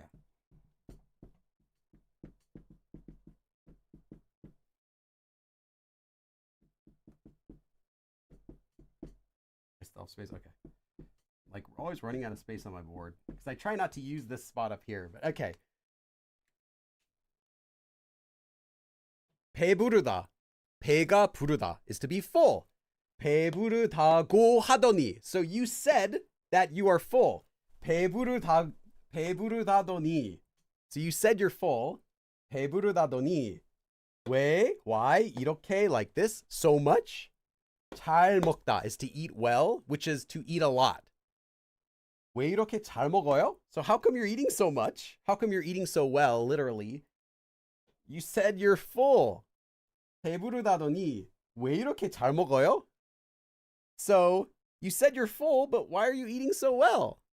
So again, you said that you're full, but then, hey, again, it's like you're telling a story. Hey, you said you're full. So then how come you're eating so well? Again, this is another sentence where it would sound unnatural to say because.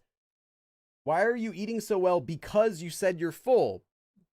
No, you said you're full, and as a result, why are you eating so well? Doesn't fit, right? But we saw previously several sentences where because or as a result were like the perfect ways to translate it.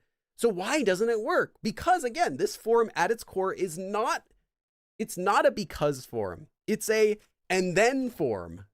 Again, this happens and then you'll never believe, that kind of thing. But again, it doesn't have to be a real big unexpected thing. It's just like, hey, what?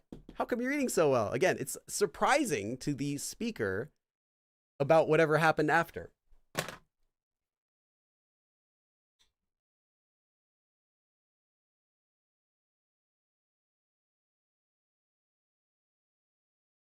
Rachel says that sentence is about me. If you sometimes I'll like eat a lot of food, but then you have a lot of like, especially Korean food I found, because Korean food, some of it anyway, like traditional Korean food can taste really healthy, where you finish a full meal and you had rice and you're like stuffed, like you're totally done. But then your friend's like, hey, you want to go get a drink? Like, go to a cafe, and you're like, yes. And you go to the cafe, you get a drink. Want to get an ice cream now? Yes. It's like, you still have an extra stomach for sweet things or like sometimes salty things, I feel. 억양에 따라 느낌이 바뀔 수 있어요? For this grammar form, no. I mean, yes, in the fact that if you say something with strange intonation, it sounds weird and you can make something sound sarcastic.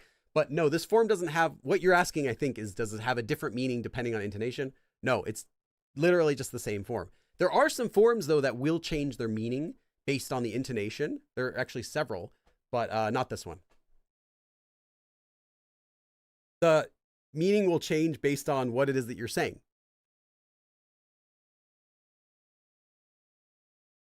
Nice, welcome. I can't read your name, Syed Zadi, but welcome. Good to have you here. Yeah, second stomach for dessert. You have breakfast, and then you gotta have second breakfast, right?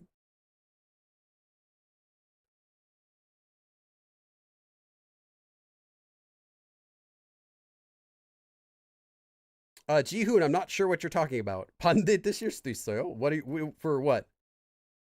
Yes, Moha, you're welcome. Okay.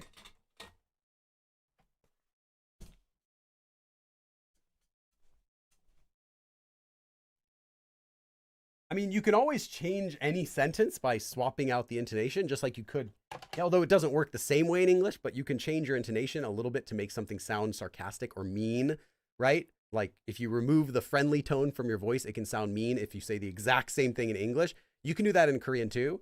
But there are grammar forms actually in Korean that will change based on the intonation. This is not one of them. But if you're going around being like, 뭐야? 배부르다더니 왜 이렇게 잘 먹어? It's kind of like, eh? So you can change it, but it's not the form changing. It's just you sounding like a jerk that's changing the meaning of the sentence. So yeah. 배부르다더니 왜 이렇게 잘 먹어? Anyway, okay. So I said that form uses the quoting plain form, which looks exactly like the regular plain form, but there's two differences for the quoting plain form, and that is with the verb ida, to be, because when you make a quote using ida, you don't use the plain form of it. You don't use idago.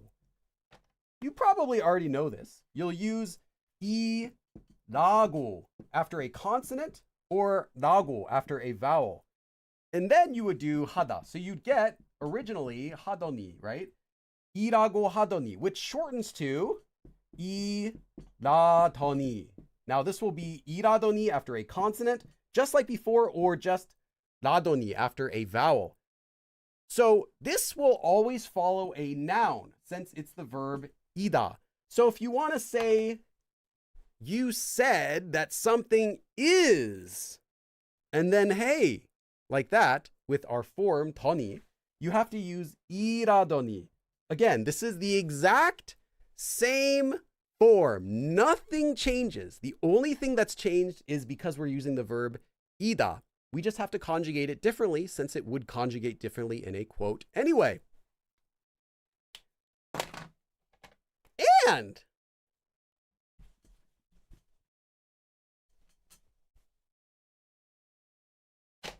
the same goes for the verb anida.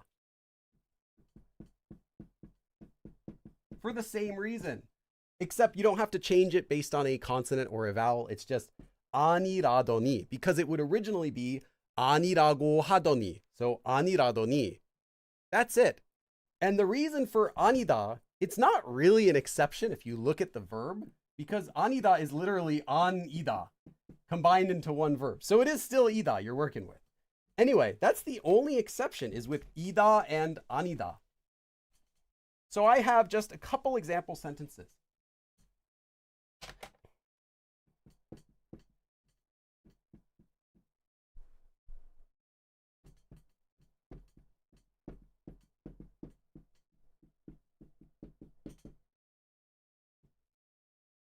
Oh, I already ran out of space. I'm going to write this up again because I was like, I thought I was ending the sentence right there, but then I'm like, wait, no, I added something after that.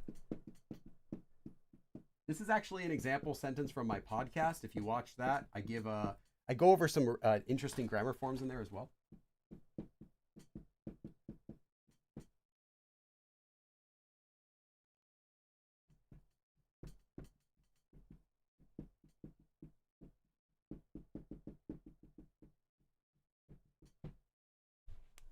Okay, this is an idiom.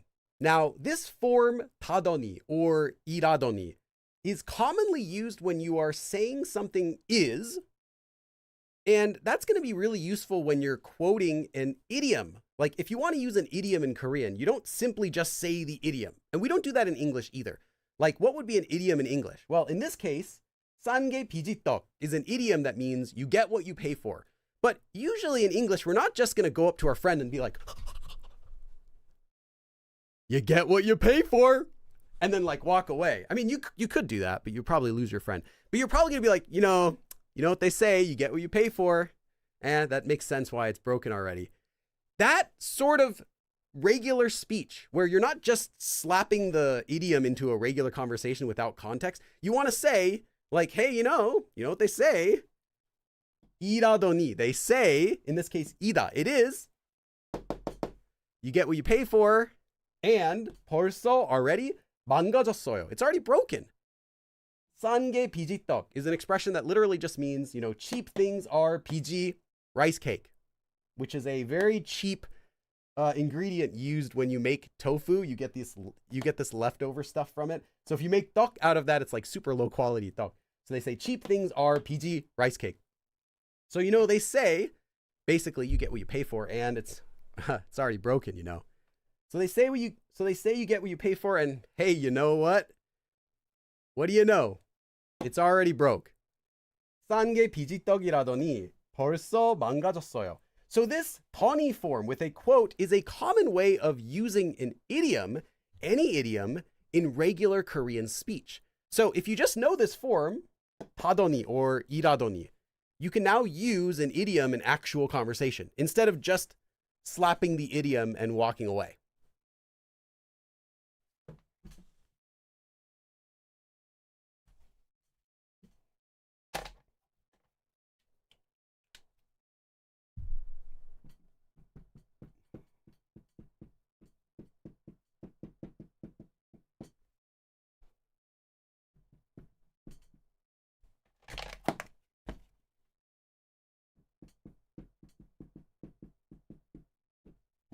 That was weird. Sorry, I'm not the best person at writing sideways like this. There we go.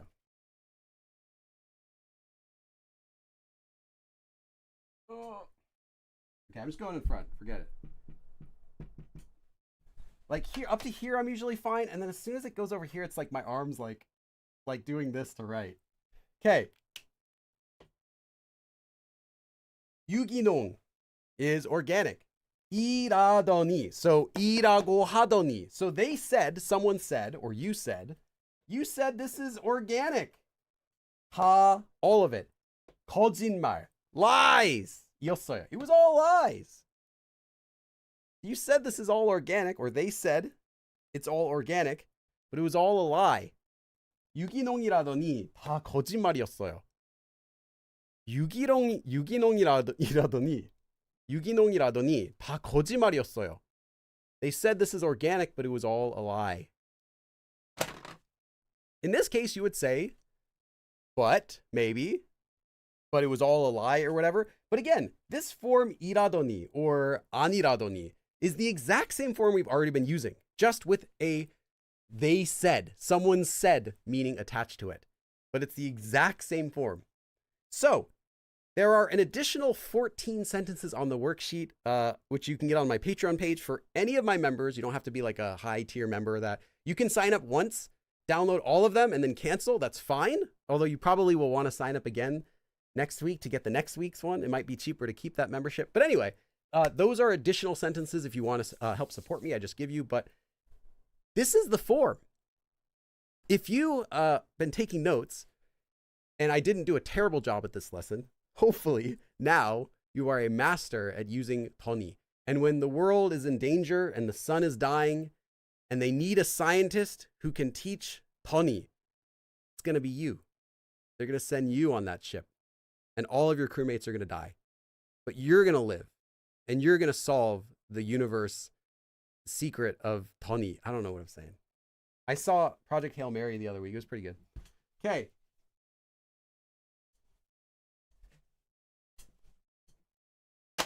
So that is our lesson. I'm going to now quickly take a thumbnail image. Something like really bright and cheerful. You hear the story about 더니? Like that? Okay, that's our thumbnail image. Now we're going to I can take questions if you have about anything. I think I'll stick around here for, I don't know, like 20 minutes. 20 minutes and take some questions. So yeah, now's a good time if you want to ask anything.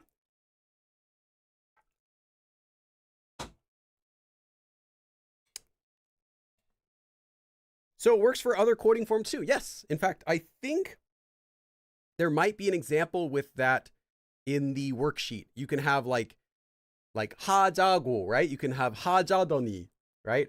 Or with questions or with commands. Yes. All of those work as well, which is why I said a quoting plain form. But yeah, you can use it for other quoting forms as well. Which is also why I was like, I don't want to just teach it as only 다더니, because you can see it in many different forms depending on what it's used with. But yeah, same exact meaning. I need an overly shocked face. Overly shocked. I guess you're right, because it's like, you'll never guess. It's got to be clickbait, right? Something like that, maybe? I don't know. I don't know which one I'll use. depending on how I feel when I'm making the thumbnail. Yeah, talking about clickbait. I'll title the video when I do the abridged videos every week. I'll title this one like wife face reveal question mark question mark question mark. There is no white face reveal, but that'll make you click on it. And then I'll use like a thumbnail. I'll use like some K-pop celebrity, like an actual celebrity, but like just blur her eyes or whatever. So you're thinking, oh, is that Billy's wife? Is it that celebrity? It's not. But it was a question mark, so I technically didn't lie. Okay, let me check to see if I missed any other comments before.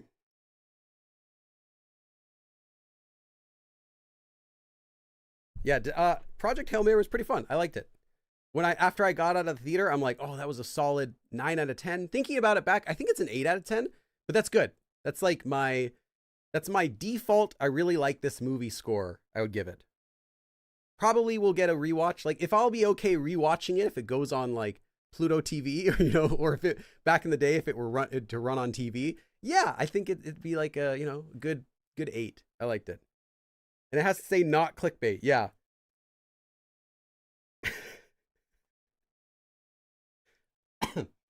I remember the old days of YouTube. People would do they do so much clickbait because YouTube wouldn't punish you for it. It's like, sure, if they put this keyword in the video, it must be it. People would do hashtag like Justin Bieber, hashtag SpongeBob, hashtag all of these things just to get YouTube to suggest their video where they're like reviewing cereal or something like that. I remember that being a big issue back when I first started YouTube. It was like, don't do that kind of clickbait. Nowadays, they still do clickbait, but people try to do it a little more smart. Like you'll make the most interesting version of what the video is about, even though it's not like technically clickbait anymore, but you expected more.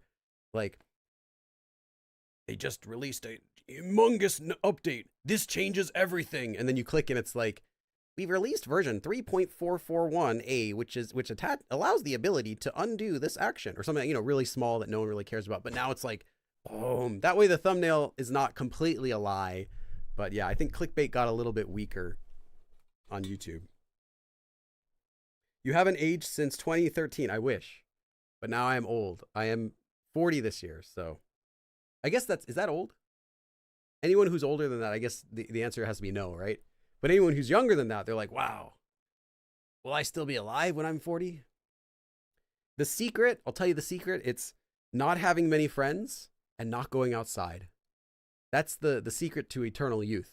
And that's why people think I get repeatedly told like, Billy, you kind of look like you're in your early 30s.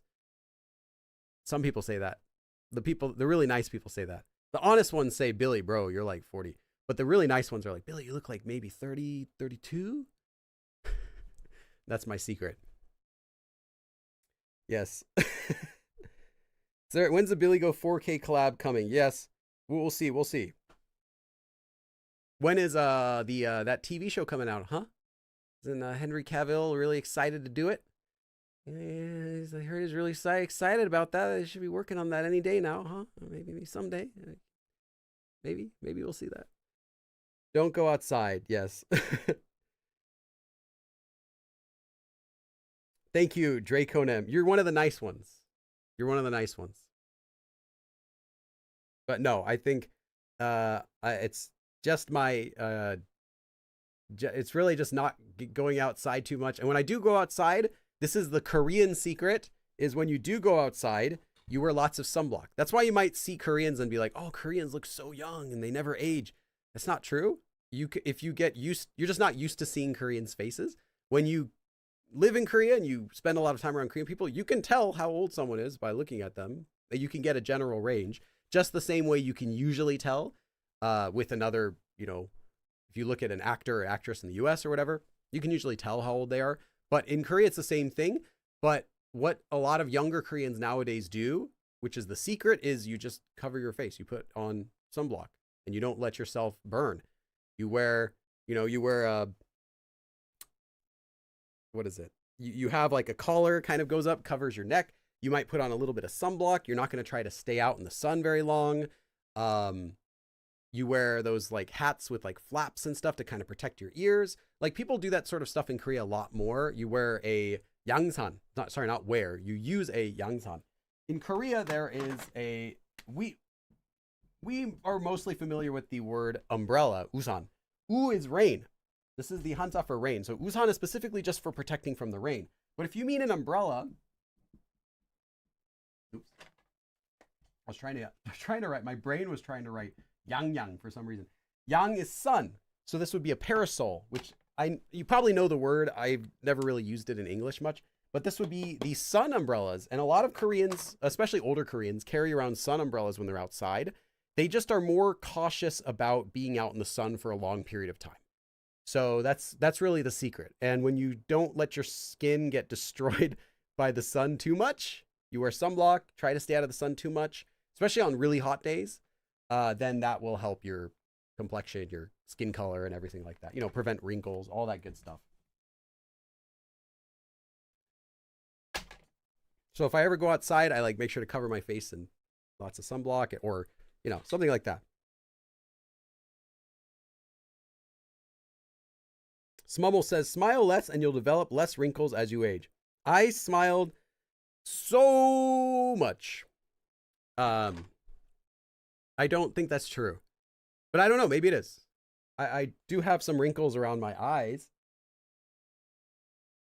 like here, I guess, but I've had these for a long time. So I don't know if it's like, if it's been getting worse, but it's pretty much the same. Anyway, I don't know if that's true or not. Maybe it is. I haven't felt it yet, but then again, I'm only 40. So I'm not like, maybe it'll happen when I'm 50. I'm going to have these like huge wrinkles everywhere from smiling all the time. I smile a ton though, I would say.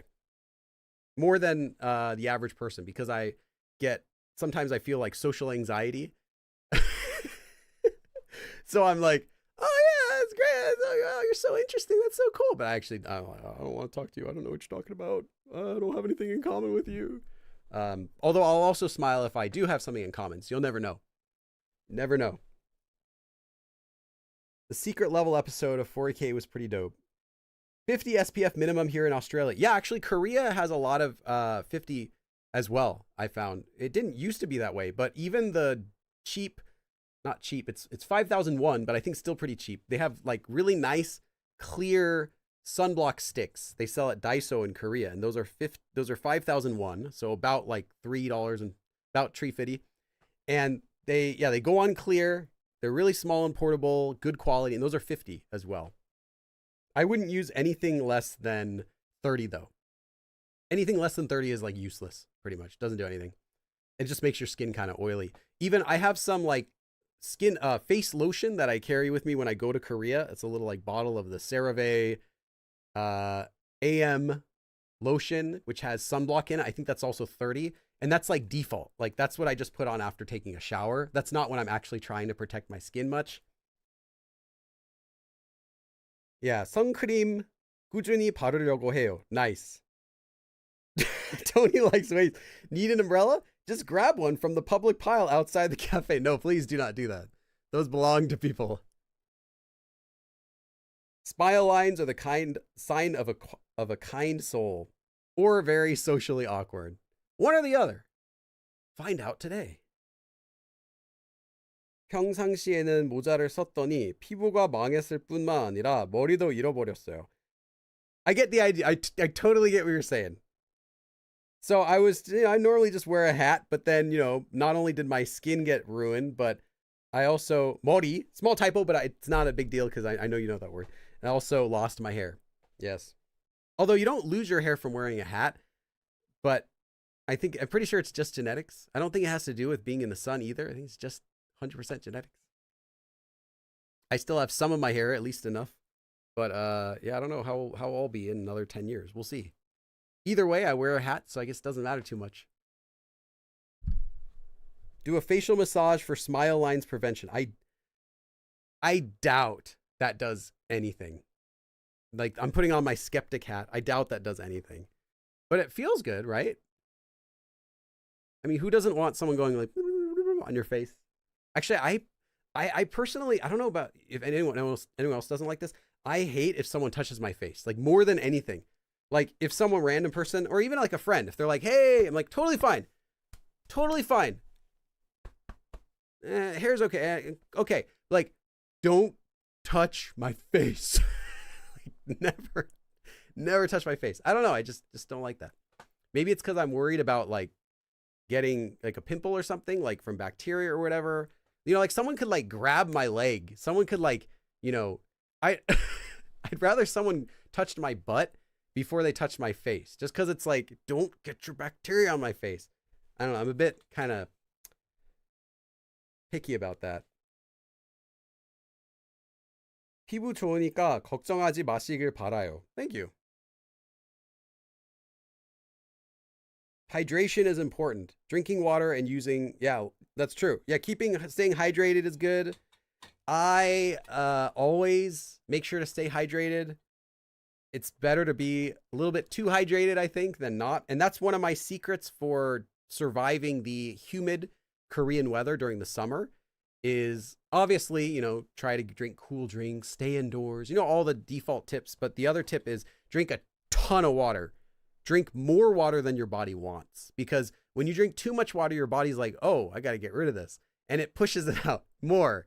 And the water it pushes it out, you know, through your sweat glands and everything, but that kind of helps cool you. So you sweat a little more and you cool down more. You do have to use the bathroom more often. But I feel like drinking twice as much water as you need when it's hot helps feel cooler in Korea than simply keeping yourself hydrated. When you have like extra water, it's like your body, I mean, it has to cool that. It has to get rid of it somehow.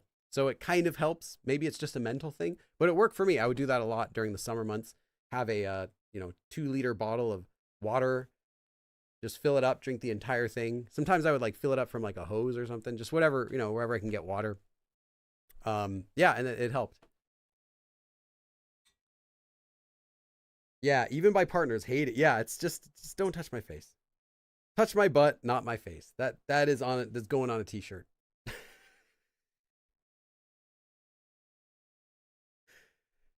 Harayo is one of those things that is grammatically correct but feels unnatural. Yes, it is. I have probably never ever heard someone say harayo. It's except for teachers, Korean teachers. I have seen people write it a lot. Para, you can write. Parayo is fine for writing. Although still, it's more common that people say pareo. Yeah. And there are a lot of things it's kind of originally a dialect, but it's no longer considered a dialect because it's been adapted everywhere across Korea. But there are some dialect features that it's not just that word, but a lot of other words as well, like kate, kata, becoming pronounced as kate, although not written most of the time as kate. Some people do write it that way. Yeah, pare is an example, like one of the extreme examples of when you do it correct, it sounds wrong. My Korean doubts were left unanswered, but you've been replying to the skincare questions. Well, that's the really important thing. This whole like live streaming class thing is really just an excuse for me to share my knowledge of Korean food and talk about movies and skincare and all that stuff. And then the lesson is just kind of to get people to come here. So if everyone wears this t-shirt for the next meetup, it would be fun. Hey, you can't report me. It says that on your t-shirt. I don't know if that would fly in Korea. I don't know if they would accept that. Yeah, take care, Claire. 언급하는 게 좀 엉뚱할 수 있는데 한국에 손이라는 유령이 있다는 믿음이 있는데 손이 없는 날에 이사하는 게 좋대요.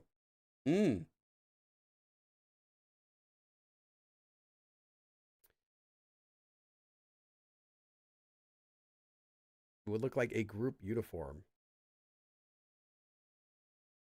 Okay, I'll take just a couple more questions and then I'll go for today. Hopefully, at least. Just drop the tablet. Hopefully, at least you understand the form toni, at least the nuance. That's the most important thing. Like, I can teach you the grammar rules, or like, oh, this should be like this, or this comes from this. And that's useful to know and take notes, but that's not really going to translate to you using it. And the only way to do that is that you actually understand it internally. You know the nuance in order to use it. So hopefully at least you got that, if you got that, I think you're going to be good. And then try to do as much listening as you can. You're going to hear this form used all the time in speaking and in writing.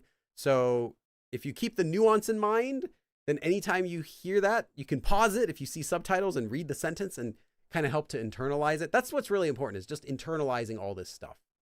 Anyone can learn the grammar forms, but you're going to forget it unless you have it internalized.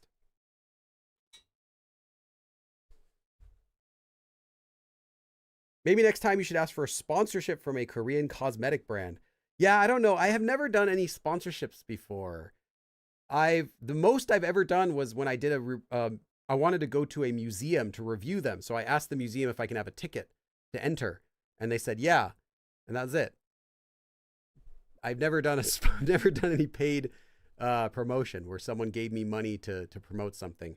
And I don't feel like I can yet. I mean, I don't know. Like, I mean, I guess the podcast, if anything, I could promote that sort of thing in the podcast. There is like spaces where I'll promote my own stuff during the podcast. I mean, I technically could use one of the promotion spots in the podcast to promote something else.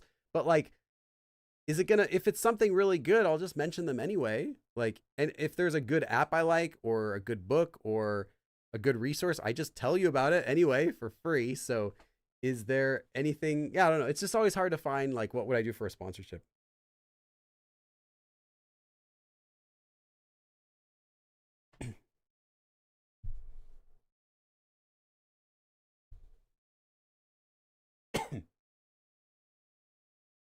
Yeah, I'm not sure what you're talking about for the Sun. I've never had to deal with that in Korea, so I haven't heard that.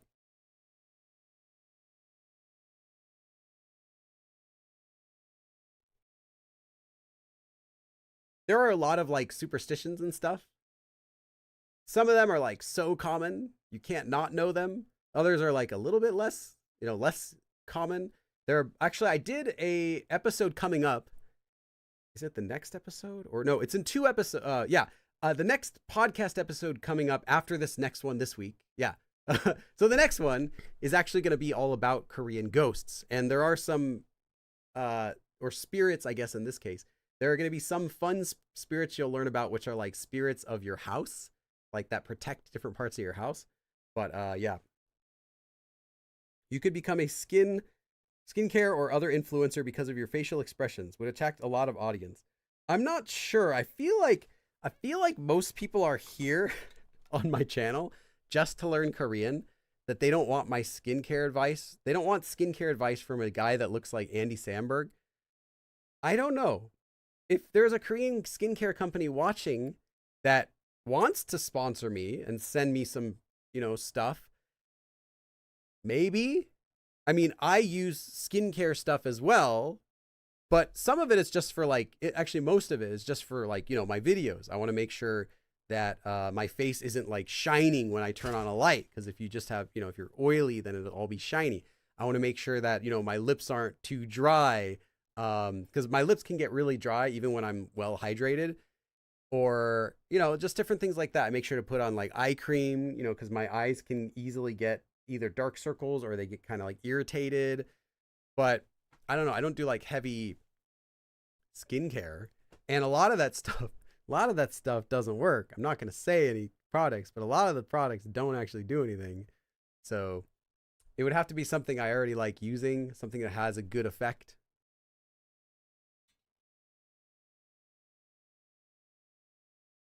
We're here for skincare and food recommendations. Some of you are. Yes, some of you. Be confident. Oh, you're right. I should be more confident.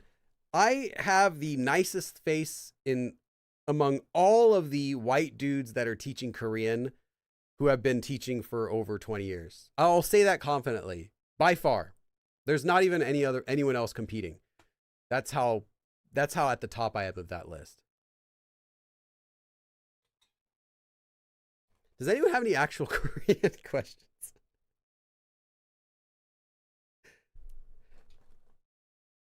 Food, though. Food. Yeah, I am looking forward to, though, in Korea, like, I don't know what kinds of foods you all look forward to when you go to Korea. Is it like, are you looking forward to having Korean barbecue? Which In some ways, there's actually better Korean barbecue in the States than there is in Korea because the meat quality sometimes can be higher for a better price, just due to the prices of beef or pork in the US. But besides Korean barbecue, which I actually don't really get very much in Korea, I think I look more forward to mostly like soups and stuff because that can be really expensive in the U.S. Like here in L.A., where I'm in the U.S. for about 9 months every year, and the other 3 months in Korea. Here in L.A., if I wanted to get anything like any jjigae or tang or anything like that, like the minimum a restaurant's going to charge you is going to be like $16. Even for something like really cheap and small, with just this, bowl of soup and a bowl of rice and some sides, it's going to be like $16 at least. And other restaurants are like 20, but it's like ridiculous. I just want to go and sit down and have lunch. I don't want to pay $20 for something that's like, it's not even going to make me stuffed. It's just a meal. So I think that's one thing I look forward to, is that in Korea, I can get any of those for like 8,000원 or 10,000원 for like a big one. Or maybe they have like a set, which has like a bunch of extra things for like 14,000원 or something like that, depending on the franchise. You can get like, basically in US dollars, it's like from $6 to $10. And you get the full meal. There's no tax because it's included. There's no tipping. I walk into a restaurant, pay, say $8 or whatever for something, and I walk out. I'm nice and full, and that's it. It's just the $8. Like, that's something I can do on a regular basis when I'm in Korea. But in the U.S., I haven't been to a Korean restaurant in the U.S. probably in like almost 3 years. Yeah, I think the last time I went to was like 2.5 years when I went to a Korean restaurant. I can't think of another Korean restaurant I've went to. I mean, my wife can cook stuff anyway, so I can have Korean food if I want. But that sort of stuff is more like you have to get it at a restaurant because it's kind of annoying to cook a lot of the soup. The kinds that I like anyway, like sundae-guk is pretty difficult, I'd say, to make because you have to make it. If you buy the frozen stuff, it's not as good that they normally sell at the grocery stores. Yeah, that kind of thing is really nice. Do you know if there are any good Korean vegan food? Yeah, you can get any food that monks would eat is going to be vegetarian. Now, vegan is a little bit more strict because that includes anything that was like any sort of animal product at all. And you'll find a lot of Korean food has like brine shrimp in it, or what's the other thing? I was just thinking about it for a second. Anyway, there's stuff like that in a lot of Korean food that's like hidden in the ingredients. So if you really want to be picky about it, which is fine, then you'll have to look for, they have like, I think they have an app even. There's at least some websites for that compile restaurants that have vegan food options. But any Korean restaurant should have an option for something that's very simple for vegans, but no meat restaurants. Those usually will have a set menu. But a lot of regular restaurants will have options for like, it's going to be like salads. Bibimbap is probably a safe option. But then again, you have to make sure you're not getting kimchi with it, because kimchi will all be, in Korea anyway, all the kimchi you get will be not vegan because it's made with brine shrimp. So the answer is yes, there is a ton, but you just have to search. If you just walk into a random restaurant, probably you're not going to get anything spectacular. But yeah, convenience stores though will have options because they'll have, you can get fruits or vegetables or, lots of snacks that way.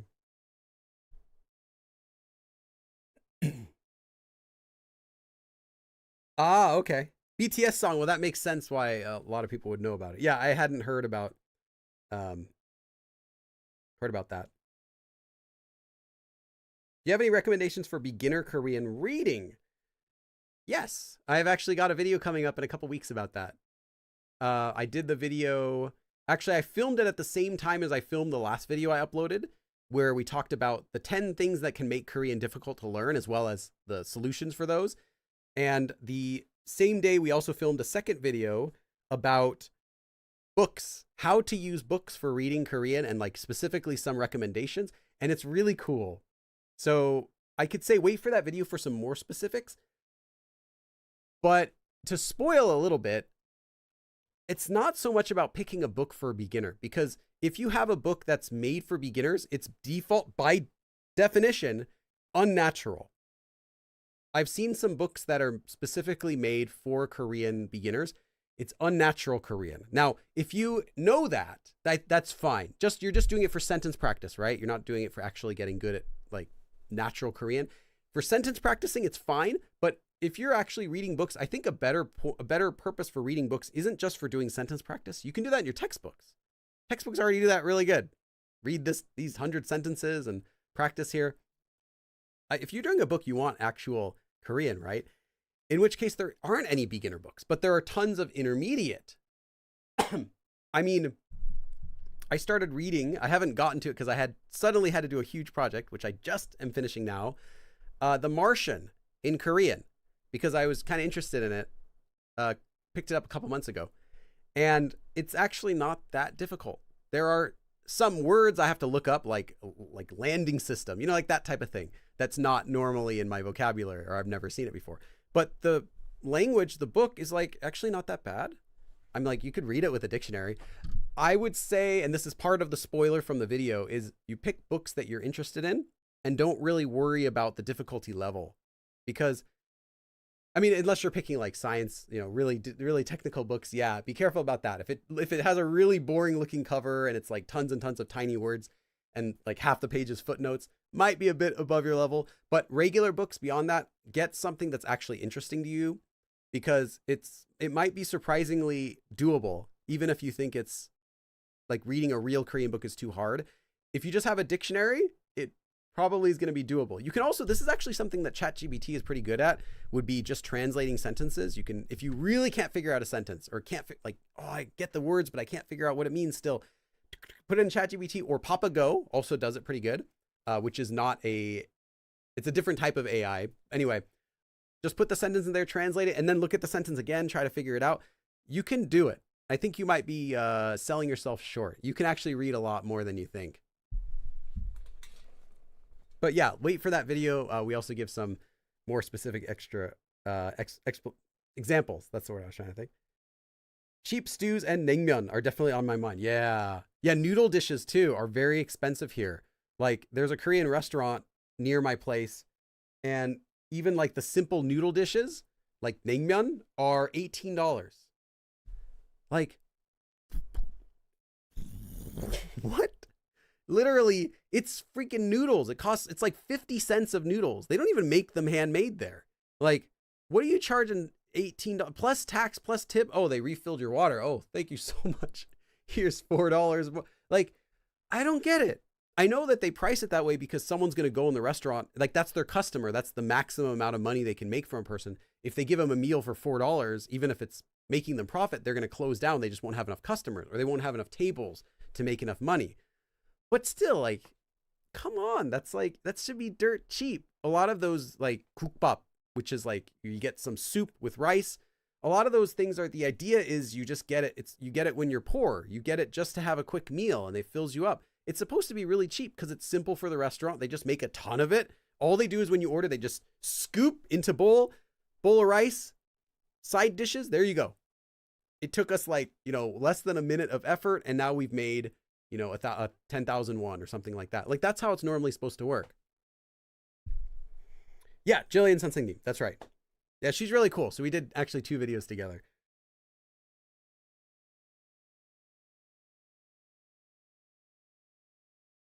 Talk to Me in Korean has a easy Korean reading. Okay, you can make books that are a little more natural as a beginner. Just know it's going to be not the natural way you're going to speak. It'll sound like this. Like, I haven't seen their book, so I don't know what it actually says. It's probably good because they have a lot of really good reading stuff.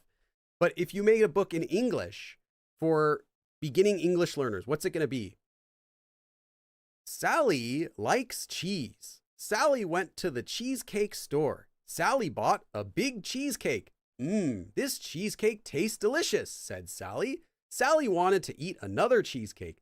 She went to the other cheesecake store. Like, you can tell a story. You can make real sentences and put them together. But at the end of the day, you have to simplify it for the beginner to understand it. And that's okay. Just understand that. Just know that, okay, I'm reading this more for like, getting used to grammar forms and stuff like that.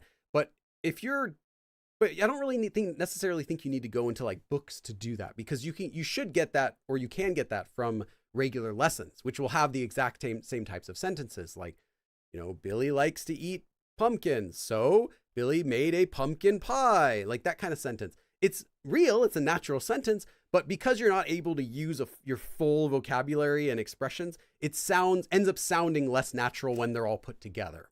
But if you understand that, it's fine. I think though, just regular books are going to be more helpful for real reading.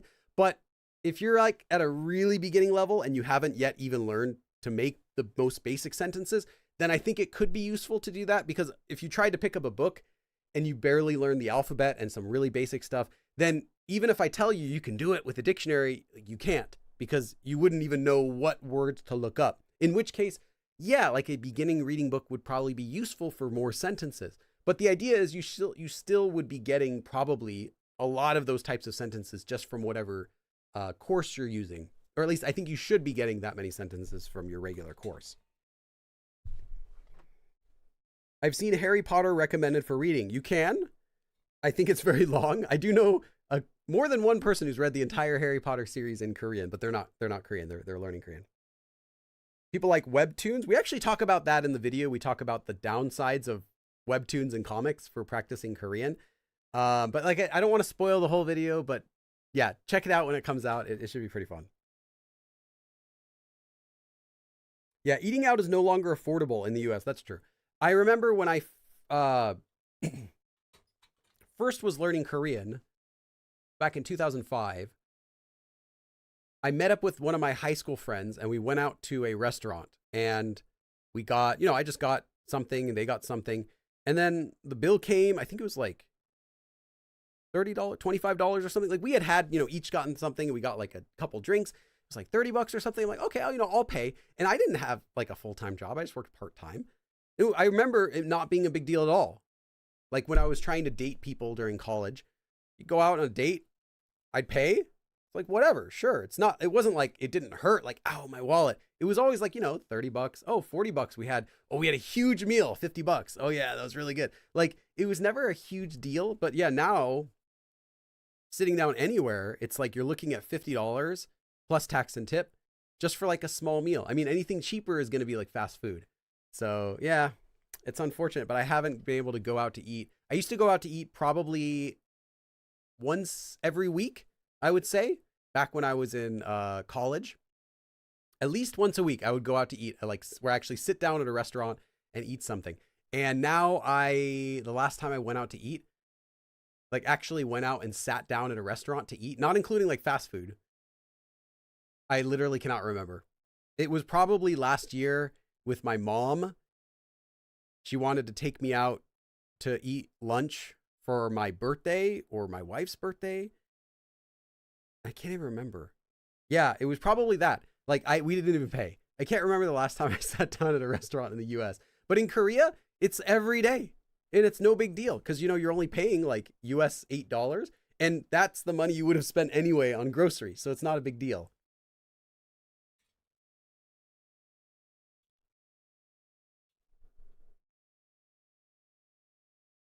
Yeah, Chizitek. Yeah. K-dramas work better than books. Okay, if you are repeating the sentences back, then yeah, I would say K-dramas are fine for that. Most people, though, don't. And for most people, I recommend against using K-dramas for studying Korean because it's not natural Korean. But if you're repeating it back, at least you're getting shadowing, which is useful.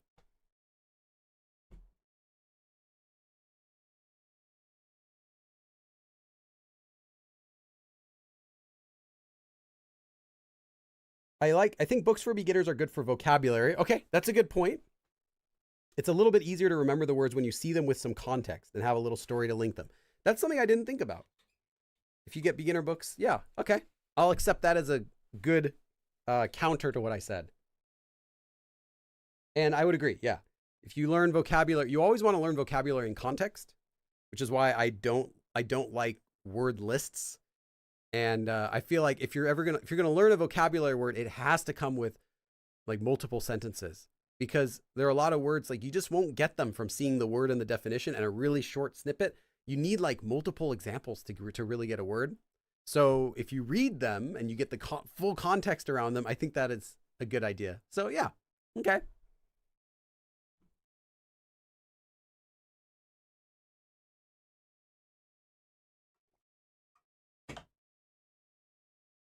Okay, any last questions, and then we'll stop for today. Oh, I didn't even say this. I totally forgot. Next Sunday, I have Easter Day plans. So there's no live stream. Although that's not really a surprise because normally I do 2 lessons in a row and then 1 lesson off. But what I have been doing lately is even on the weeks I don't have a lesson or a live stream, I'll still do a live stream. I'll still just do a random, like, we'll practice something, or I'll do a Q&A. But next Sunday, I actually do have plans. So there won't actually be a live stream at all on next Sunday. But I forgot to announce that earlier. So yeah, the next time I'll see you will be 2 weeks from today. So we had a lesson last week, and now we have a lesson with about to think with Poda, and this week is Toni. So next week is off, and then the next week after that we'll have another class again. But yeah, there actually will not be a live stream at all next Sunday. So I'm not saying that and then I'm going to surprise you. There actually is no possible way to do a live stream because I'll be busy next Sunday. Enjoy the bunnies. Thank you. Or in French, they say bonne idée, the bunny day. You have a good idea. Then you have a bonne idée. You have Easter. Something my French teacher said. I find beginner books are good for building confidence. Okay. Balanced out with more challenging stuff. That's fair? Yeah? Okay. Do you take offline classes for Korea? Do I take offline classes? I don't take any classes for Korean. Do you mean, do I offer offline classes? I mean, I don't know. I thought about it, but I don't think so. I'd have to open a business, which would be kind of tough considering I'm not even in the US all the time. And then the business would have to be in LA. So how many people in LA would want to drive to a class in person and pay money to learn Korean? It wouldn't be that many. I think people could just go to college. Colleges will have classes or learn online.